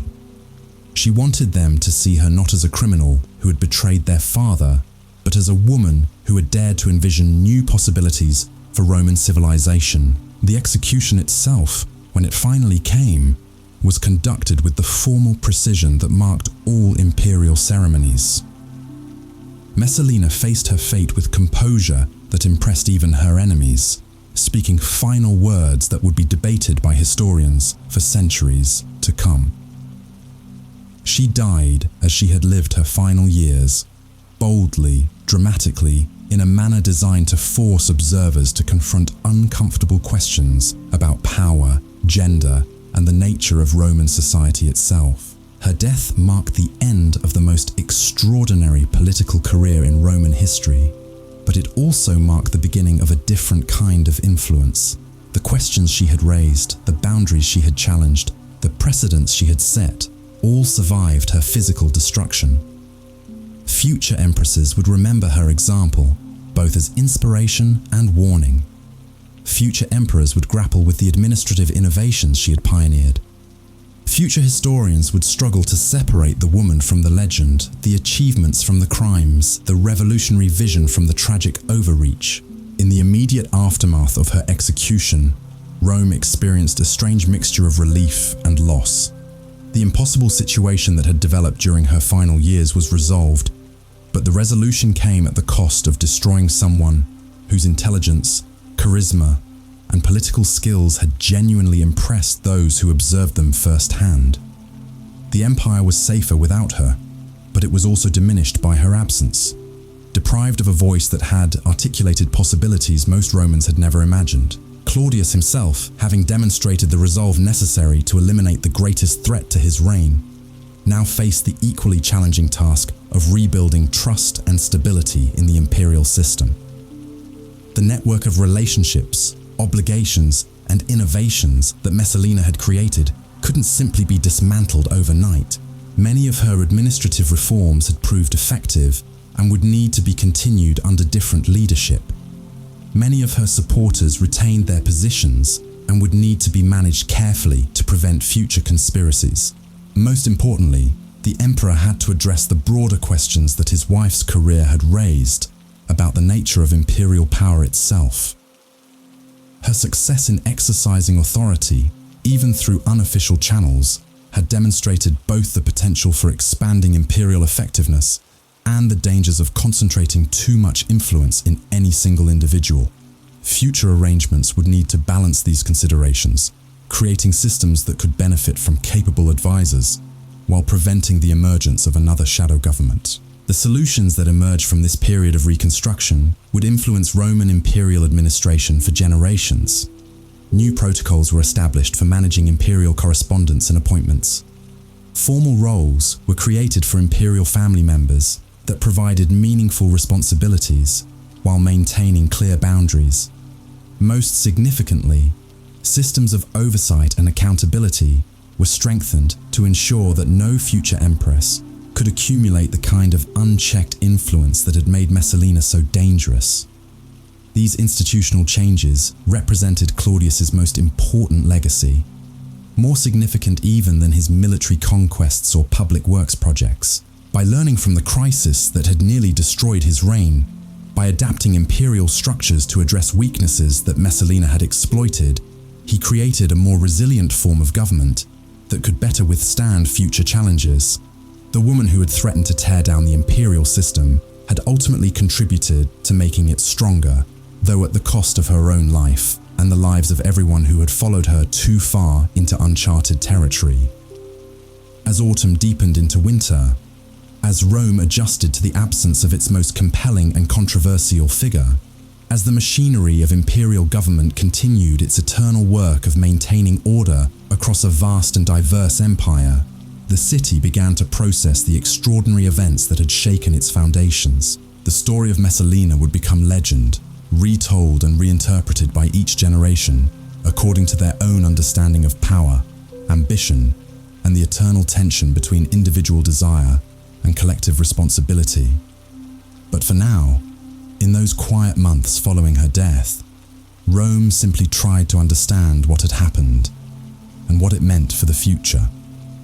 The woman who had challenged every assumption about what was possible had been defeated, but the questions she had raised remained unanswered, waiting for future generations to grapple with the eternal dilemmas of leadership, innovation, and the price of pushing boundaries too far, too fast, in a world not ready for such revolutionary change. The months that followed Messalina's execution revealed something remarkable about the nature of power in ancient Rome.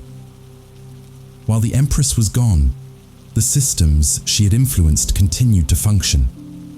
But now they operated with a strange emptiness at their center, like a musical ensemble missing its lead performer. The administrative innovations she had pioneered didn't simply vanish with her death. They had become too useful, too embedded in the daily operations of imperial government to abandon entirely. Claudius found himself in the peculiar position of having to manage the legacy of someone whose actions had nearly destroyed him. The shadow government Messalina had created couldn't be dismantled overnight without causing chaos, yet allowing it to continue unchanged would risk creating another power center that might challenge imperial authority. The solution required a delicate balance between preserving what worked while ensuring no single individual could again accumulate such dangerous influence. The emperor's approach revealed political wisdom that surprised even his closest advisors. Rather than destroying Messalina's innovations entirely, he began a systematic process of institutionalizing them. The informal networks she had used to gather information became official intelligence services. The personal relationships she had cultivated with provincial governors were transformed into formal diplomatic channels. Most importantly, the administrative efficiency she had brought to imperial decision-making was preserved through new bureaucratic structures that distributed responsibility among multiple officials, rather than concentrating it in any single person. This transformation process took months to complete and required navigating countless political sensitivities. Many of Messalina's former associates remained in positions of influence, their loyalties uncertain, their knowledge of imperial secrets making them both valuable and dangerous. Some had genuinely supported her vision of expanded female participation in governance. Others had simply recognized her power and acted accordingly. A few had been coerced into cooperation through threats or blackmail. Each case required individual assessment and careful handling to prevent the emergence of organized resistance to the new arrangements. Perhaps most challenging was the question of how to handle the precedents Messalina had established. Her public appearances at Senate meetings, her involvement in military planning, her role in judicial decisions. All of these activities had created expectations about imperial family participation in governance that couldn't simply be ignored. Future empresses would naturally compare their roles to hers, potentially creating pressure for similar levels of involvement that might prove equally destabilizing. The solution Claudius developed was characteristically scholarly in its attention to historical precedent and legal principle. He commissioned a comprehensive review of Roman traditions regarding women's roles in public life, seeking examples from the Republic and early Empire that might provide guidance for future arrangements. This research revealed that Roman history actually contained numerous instances of women exercising significant political influence, but almost always through established channels and recognized relationships, rather than the shadow operations Messalina had preferred.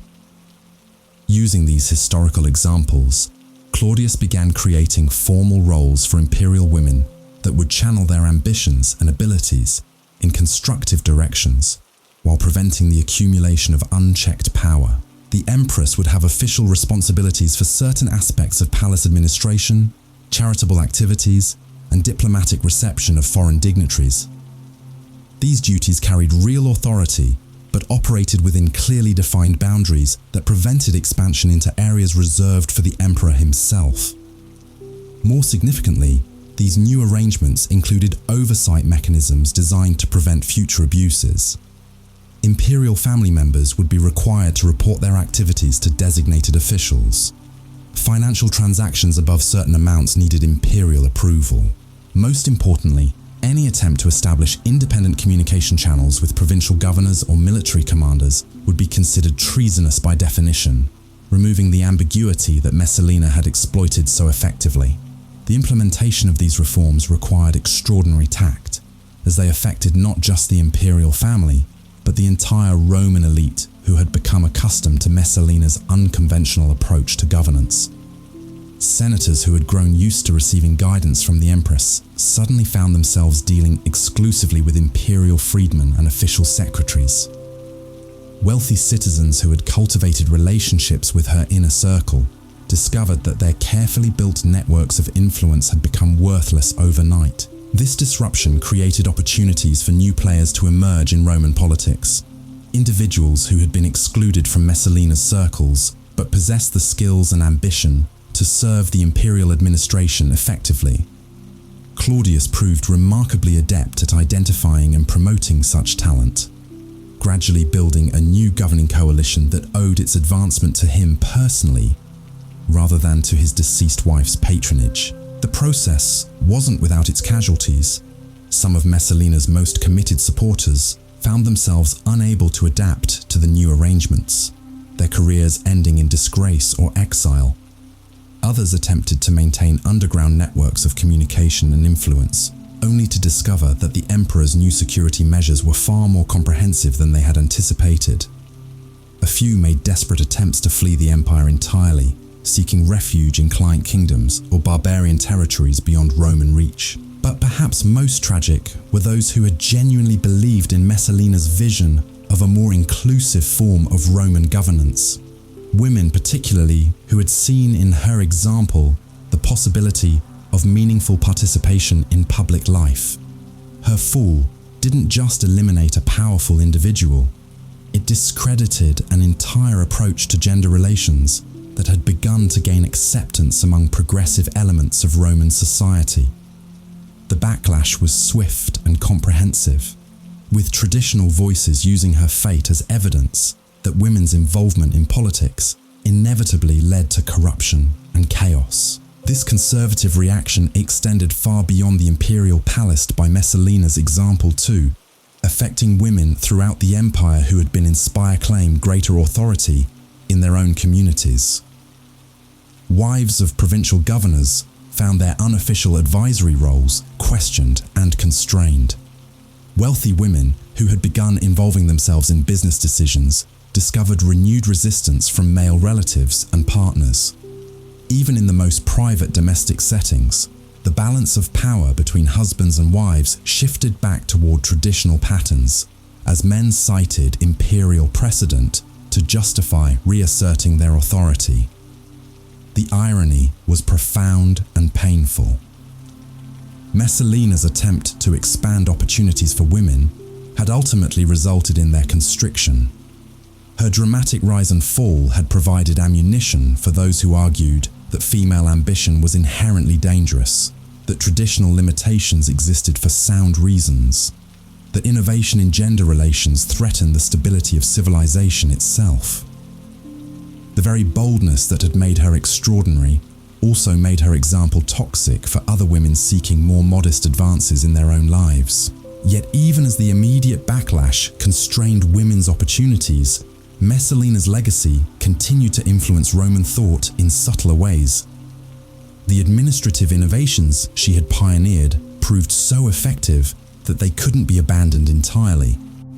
The intelligence networks she had created continued to provide valuable information about potential threats to imperial security. Most importantly, the precedent she had established for imperial family involvement in governance, even within newly defined limits, created opportunities that future empresses would gradually expand through careful precedent and patient advocacy.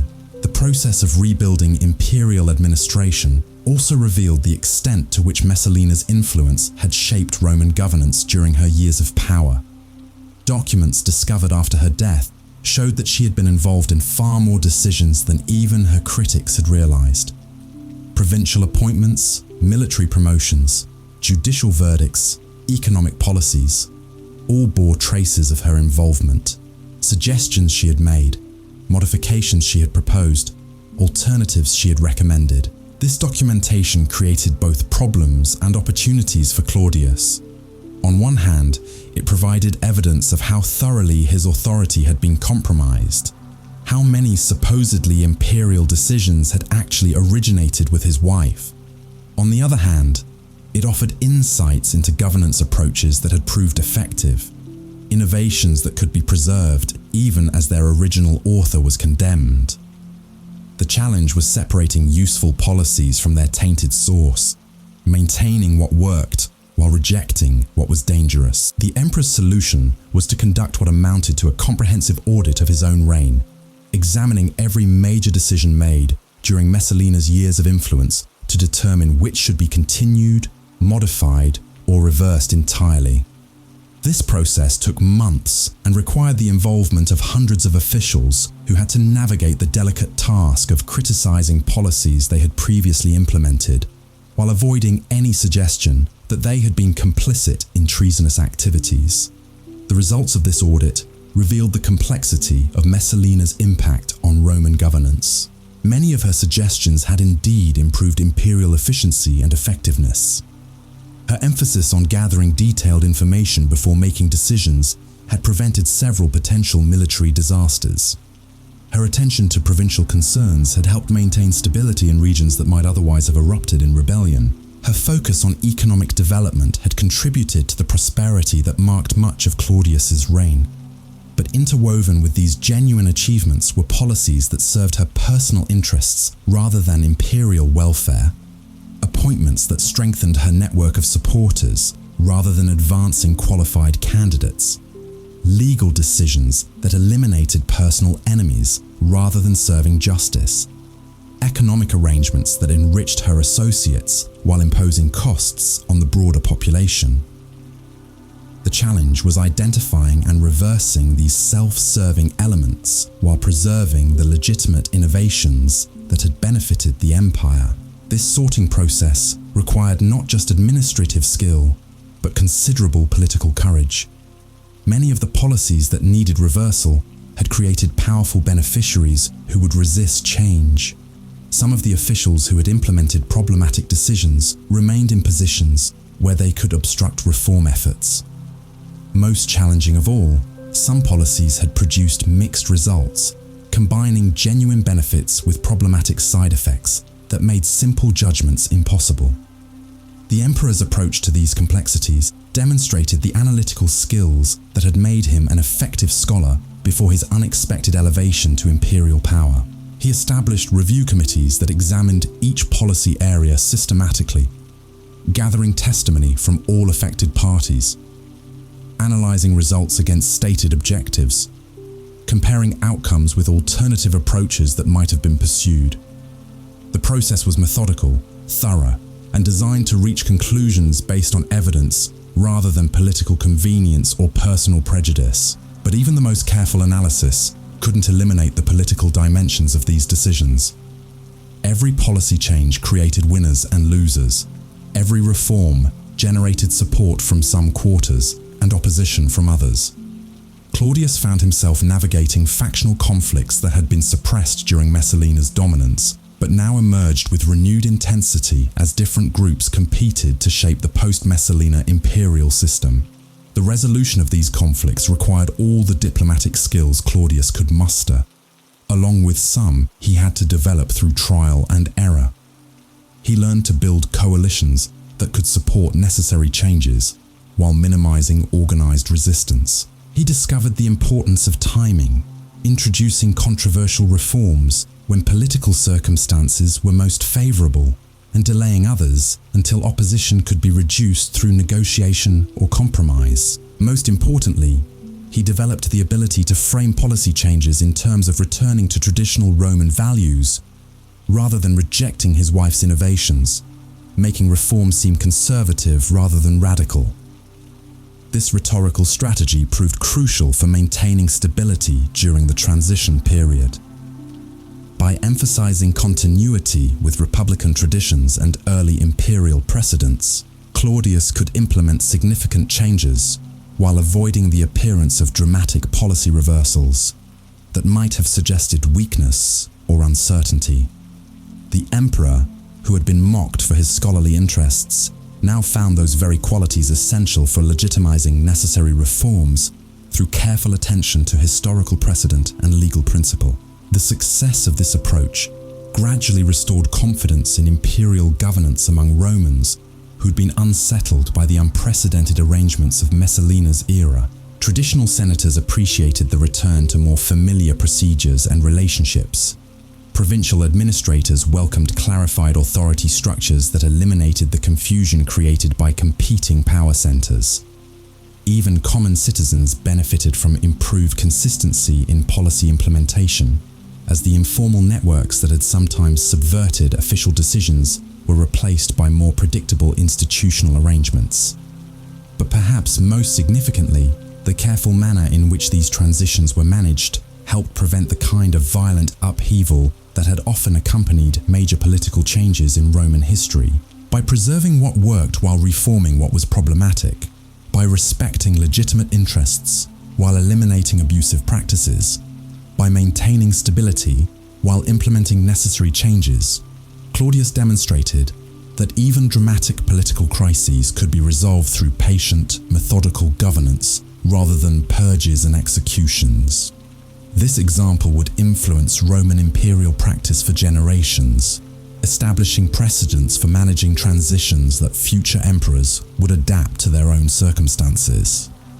The institutional arrangements developed during this period created more resilient systems of governance that could better withstand future challenges while maintaining the flexibility needed to respond to changing conditions throughout the vast Roman Empire.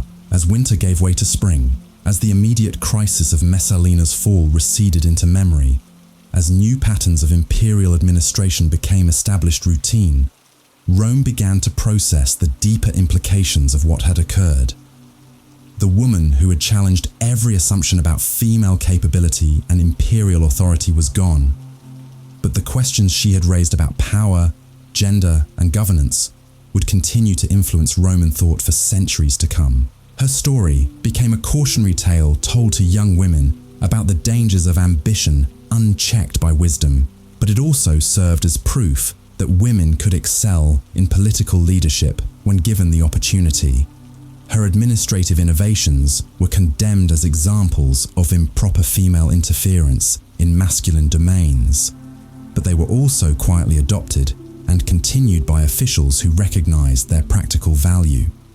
Her fate was cited as evidence that traditional limitations existed for sound reasons, but it also demonstrated that those limitations could be transcended by individuals with sufficient intelligence, determination, and skill. The complexity of this legacy reflected the complexity of Messalina herself, a figure who defied simple categorization as either hero or villain, visionary or destroyer, victim or perpetrator.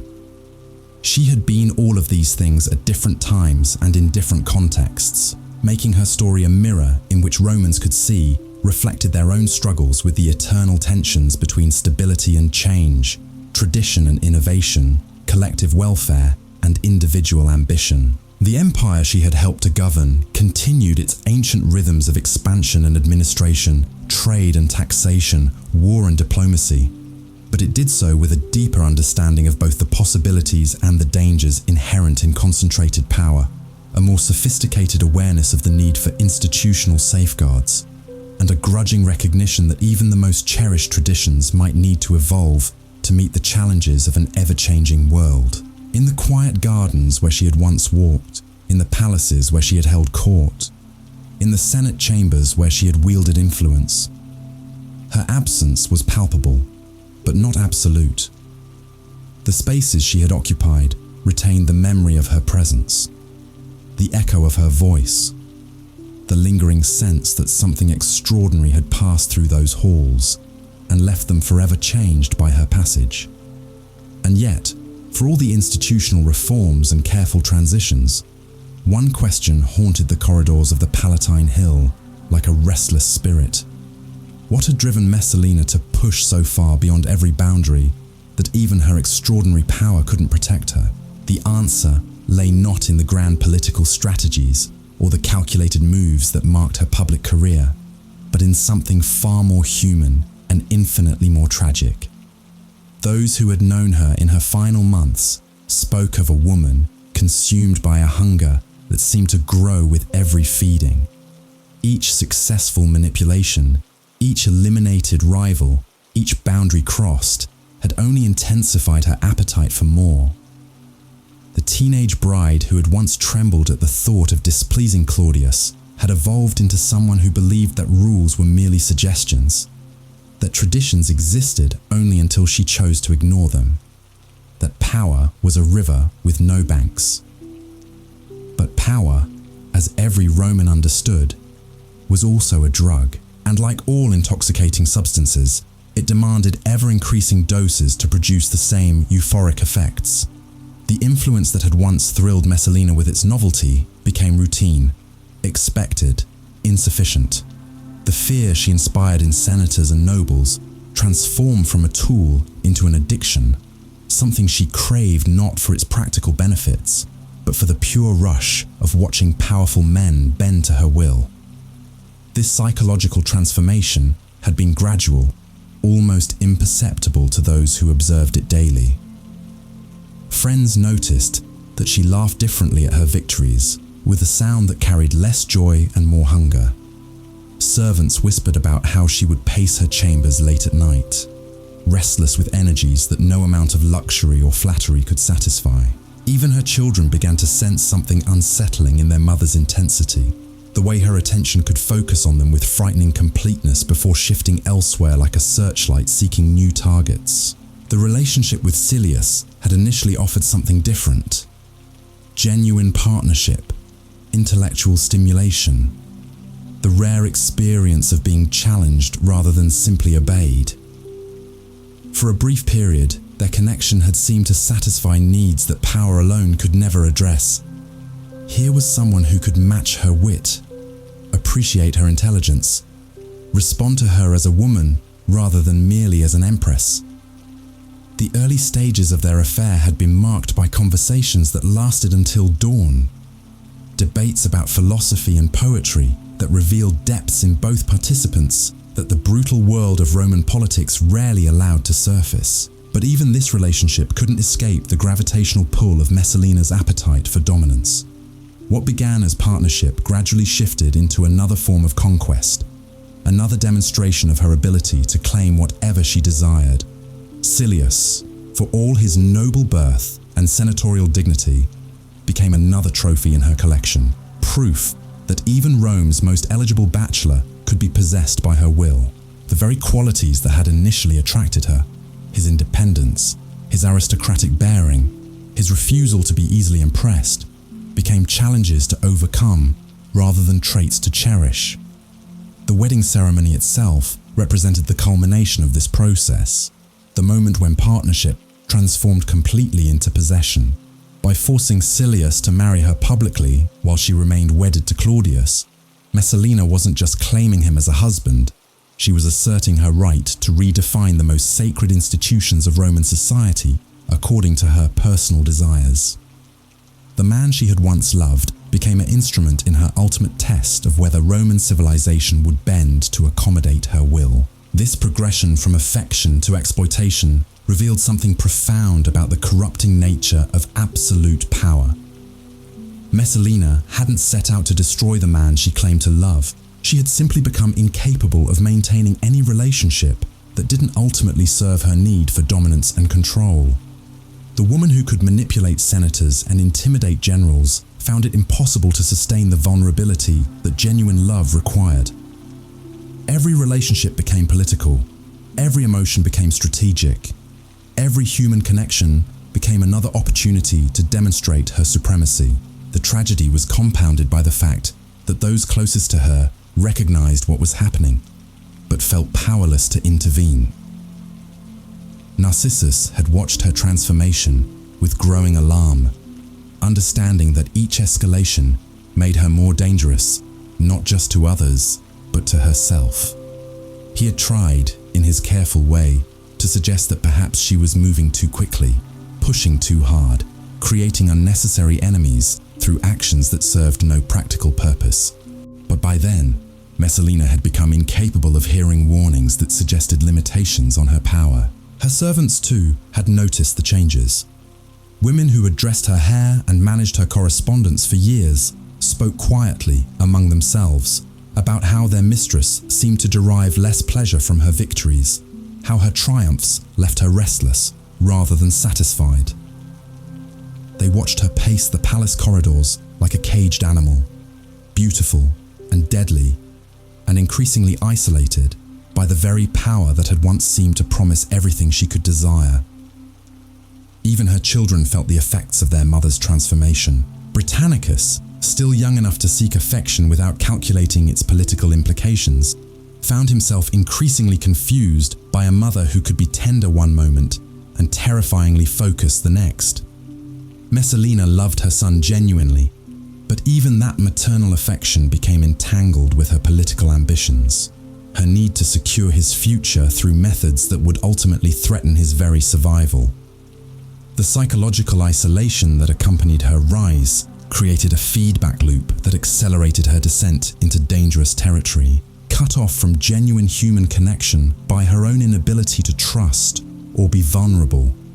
Surrounded by people who feared her too much to offer honest counsel, intoxicated by power that seemed to validate every choice she made, Messalina lost the ability to recognize when she was approaching the point of no return. This internal journey from ambition to obsession played out against the backdrop of an empire that continued its ancient rhythms regardless of palace drama.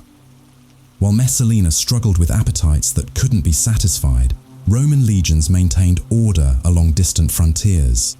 While she orchestrated the deaths of perceived enemies, merchants conducted trade that enriched provinces from Britain to Egypt. While she attempted to reshape the fundamental institutions of Roman marriage and governance, ordinary citizens lived their lives according to patterns established by centuries of tradition.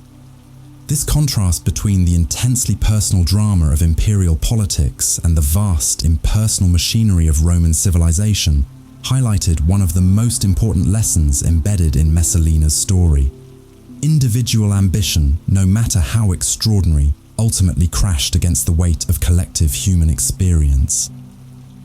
The traditions she sought to overturn had been built through generations of trial and error, refined through countless experiments in human organization, validated through their ability to sustain complex societies across vast distances and long periods of time. Her failure wasn't primarily a failure of intelligence or even of character. It was a failure to understand the difference between personal power and institutional authority. She had confused her ability to influence events with the right to reshape civilization itself. The woman who could eliminate senators and manipulate emperors discovered too late that some boundaries existed not as arbitrary restrictions, but as essential foundations that couldn't be removed without causing the entire structure to collapse. This realization came to her only in her final hours, as she faced the consequences of choices that had seemed inevitable at the time she made them. The woman who had believed herself capable of transcending every limitation found herself reduced to the same mortality that claimed all Romans regardless of their power or achievements. The Empress, who had redefined the possible, discovered that possibility itself had limits that even her remarkable will couldn't overcome. But perhaps the most poignant aspect of her final moments was the recognition that flickered across her features as she faced execution. Not regret for her ambitions or shame at her transgressions, but a kind of bewildered surprise that the rules had applied to her after all. She had lived so long in the rarefied atmosphere of absolute power that the return to ordinary human vulnerability came as a shock rather than an expected consequence. The witnesses to her death would remember that expression for years afterward, the way understanding dawned across her face like sunlight breaking through clouds. Here was someone who had spent years believing that intelligence, beauty, and determination could overcome any obstacle, discovering in her final moments that some forces were stronger than individual will. The empire she had sought to remake according to her vision would continue long after her voice was silenced, shaped by currents far deeper and more persistent than any single person could redirect. Her execution, conducted with the formal dignity that Roman law required, became a ritual of restoration as much as punishment. By enforcing the ultimate penalty against someone who had seemed untouchable, the imperial system demonstrated its own resilience, its ability to maintain essential boundaries even when challenged by the most extraordinary individuals. The ceremony itself, witnessed by officials who had once trembled at her displeasure, served notice that Roman civilization would endure regardless of who rose or fell within its structures. Yet even as Messalina's death restored a certain equilibrium to imperial politics, it also marked the end of an era that had briefly expanded the boundaries of what Romans considered possible. Her administrative innovations, her political networks, her demonstration that women could excel in governance. All of these contributions survived her physical destruction, embedded in the institutional memory of an empire that learned from every crisis it survived. The months that followed her execution saw a gradual return to more traditional patterns of imperial administration, but they were traditional patterns informed by lessons learned during her extraordinary career. Future empresses would operate within clearer boundaries, but those boundaries encompassed roles and responsibilities that had been unimaginable before Messalina demonstrated their possibility. The woman who had pushed too far too fast had nonetheless moved the frontier of the possible to territory that could never be completely abandoned.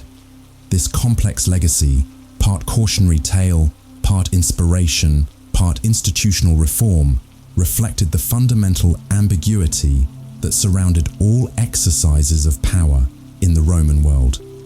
The same qualities that made someone capable of great achievements also made them capable of great destruction.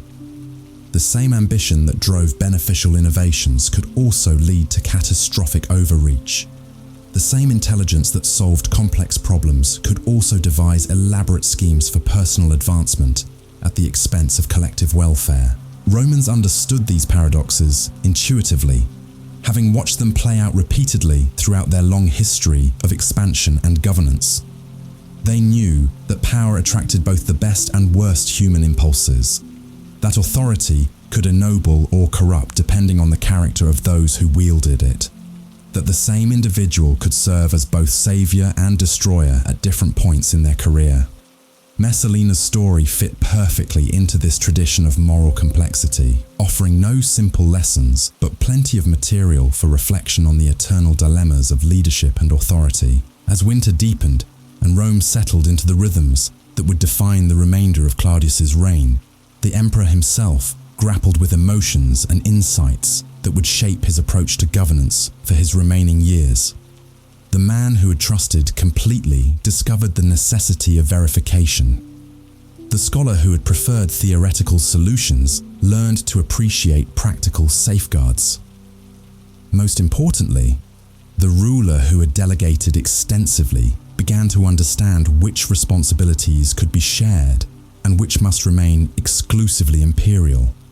These hard-won insights would serve Claudius well in the challenges that lay ahead, but they came at enormous personal cost. The marriage that had begun with genuine affection and mutual respect had ended in betrayal and execution. The partnership that had promised to combine his scholarly approach with her political instincts had devolved into a shadow government that threatened the very foundations of imperial authority. The woman he had loved had become the greatest threat to everything preserve. The emotional he sought to protect and toll of these realizations was evident to anyone who observed the emperor in the months following Messalina's death. The man who had once approached problems with scholarly detachment now showed signs of the wariness that came from personal betrayal. His decisions carried a new weight of caution. His trust was extended more carefully. His confidence in his own judgment bore the scars of having been so thoroughly deceived by someone he had known intimately. Yet this emotional damage also produced a kind of wisdom that served the empire well. The emperor who had learned to doubt his own perceptions became more willing to seek counsel from multiple sources. The ruler who had discovered the limits of personal trust developed institutional mechanisms that didn't depend on individual loyalty. Most importantly, the man who had been forced to confront his own vulnerability created systems of governance that could function effectively even when personal relationships failed. These developments represented Claudius's most important contribution to Roman imperial tradition, not his military conquests or public works projects, but his demonstration that effective leadership could emerge from personal crisis. that institutional wisdom could grow from individual failure, that the empire could become stronger through learning from its most dangerous internal threats. The woman who had nearly destroyed his reign had ultimately taught him lessons that made him a more effective ruler and Rome a more resilient civilization. The irony was profound and would not be lost on future historians who studied this period. Messalina's greatest service to the empire came not through her administrative innovations or political insights, but through the crisis she created that forced fundamental improvements in imperial governance. Her betrayal taught Claudius lessons about power and trust that no amount of scholarly study could have provided. Her ambition revealed vulnerabilities in the imperial system that might otherwise have remained hidden until exploited by even more dangerous enemies. In this sense, her tragic end served a purpose that transcended personal punishment or political restoration. It became part of the ongoing education of an empire that grew stronger by learning from every challenge it survived. The woman who had sought to reshape Roman civilization according to her personal vision had indeed changed it, but through failure rather than success, through destruction rather than creation, through serving as an example of limits that could not be crossed rather than possibilities that could be achieved.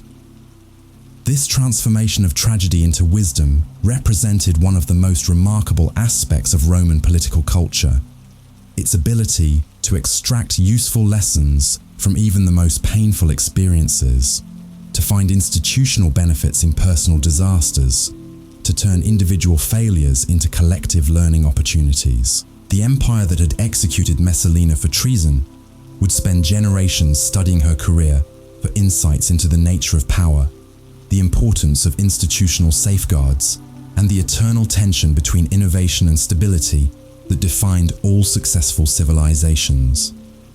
Her story would be told and retold, interpreted and reinterpreted, used to support arguments both for and against expanded roles for women in public life. Some would cite her administrative successes as proof that gender restrictions served no practical purpose. Others would point to her ultimate failure as evidence that traditional limitations existed for sound reasons. Most would recognize the complexity of her legacy, the way she embodied both the potential and the dangers inherent in concentrated power, regardless of who exercised it. But perhaps the most enduring aspect of her influence would be the questions she raised rather than the answers she provided. What were the proper limits of imperial authority? How could individual ambition be channeled to serve collective welfare? What institutional safeguards were necessary to prevent the emergence of shadow governments? How could the empire benefit from the talents of all its citizens while maintaining the stability that came from established traditions? These questions would occupy Roman political thinkers for centuries, driving innovations in governance that might never have been considered if Messalina's career hadn't revealed their necessity. The woman who had pushed beyond every boundary had, in her failure, helped to define the boundaries that would protect the empire from future threats. Her legacy lived not in the institutions she had tried to create, but in the improvements her challenge had inspired in the institutions that survived her. As spring approached, and Rome began another cycle of renewal and growth, as the immediate trauma of her fall receded into the category of historical lessons, rather than current crises, the Eternal City continued its ancient work of transforming individual human dramas into collective wisdom. The woman who had briefly seemed to hold the empire in her hands was gone, but the empire itself remained, strengthened by the ordeal, wiser for the experience, more resilient for having survived its most extraordinary internal challenge. In the gardens where she had once walked, new flowers would bloom according to patterns established long before her birth and destined to continue long after her death. In the palaces where she had held court, new voices would debate the eternal questions of power and responsibility that had consumed her final years. In the Senate chambers where she had wielded unprecedented influence, new leaders would grapple with the same tensions between tradition and innovation that had ultimately claimed her life. But they would do so with the benefit of her example, both positive and negative, to guide their choices and inform their judgment. The empire she had sought to remake had indeed been changed by her passage through it, not according to her vision, but in ways that honored the complexity of her legacy, while protecting against the dangers her career had revealed. She had become part of Rome's eternal conversation with itself about the nature of power, the requirements of leadership, and the price of pushing too far beyond the boundaries that defined civilization itself. In this way, her death became not an ending, but a transformation, not a conclusion, but a continuation of the ancient dialogue between individual ambition and collective wisdom that had always defined the Roman experiment in governance. The woman who had believed herself capable of transcending every limitation had become herself a lesson in the importance of limits, a reminder that even the most extraordinary individuals remain subject to forces larger and more enduring than any single human will. And in that transformation lay perhaps the only kind of immortality that truly mattered, not the personal survival that she had sought through power and influence, but the institutional wisdom that her career had helped to create, the enhanced understanding of human nature and political reality that would guide future generations long after her name had faded from common memory into the province of scholars and storytellers who would continue to grapple with the eternal questions her remarkable life had raised. The empire that had condemned Messalina would spend decades processing the implications of what her career had revealed about power itself. But tonight, as we near the end of this extraordinary story, I want you to consider something that the ancient sources rarely discuss. The ordinary Romans who witnessed these events unfold, the citizens who watched an empress rise to unprecedented heights before crashing down in spectacular ruin. Picture a shopkeeper in the Suburra, Rome's crowded working-class district, hearing whispers about the empress's latest scandal while measuring grain for customers.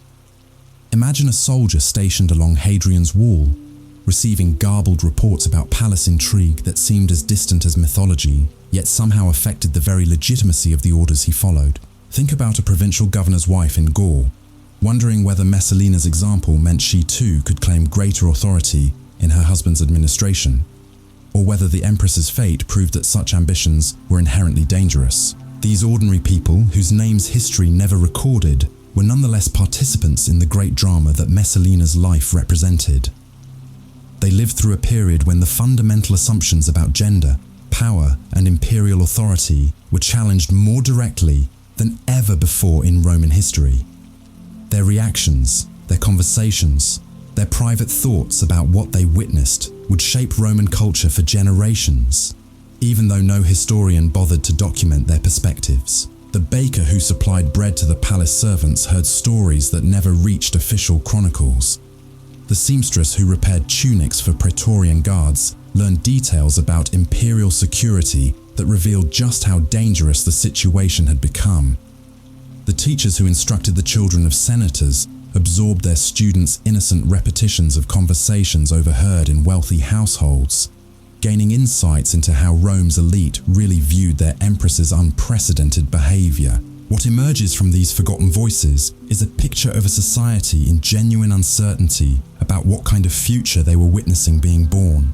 Messalina's career had shown that a woman could govern effectively, that traditional gender roles might be more flexible than anyone had previously imagined, that the empire itself could function under arrangements that would have been unthinkable to their ancestors.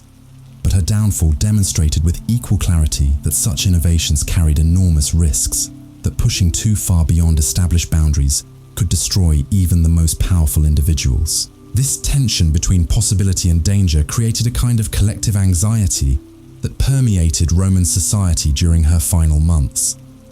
Citizens found themselves caught between admiration for her achievements and fear of where her ambitions might ultimately lead.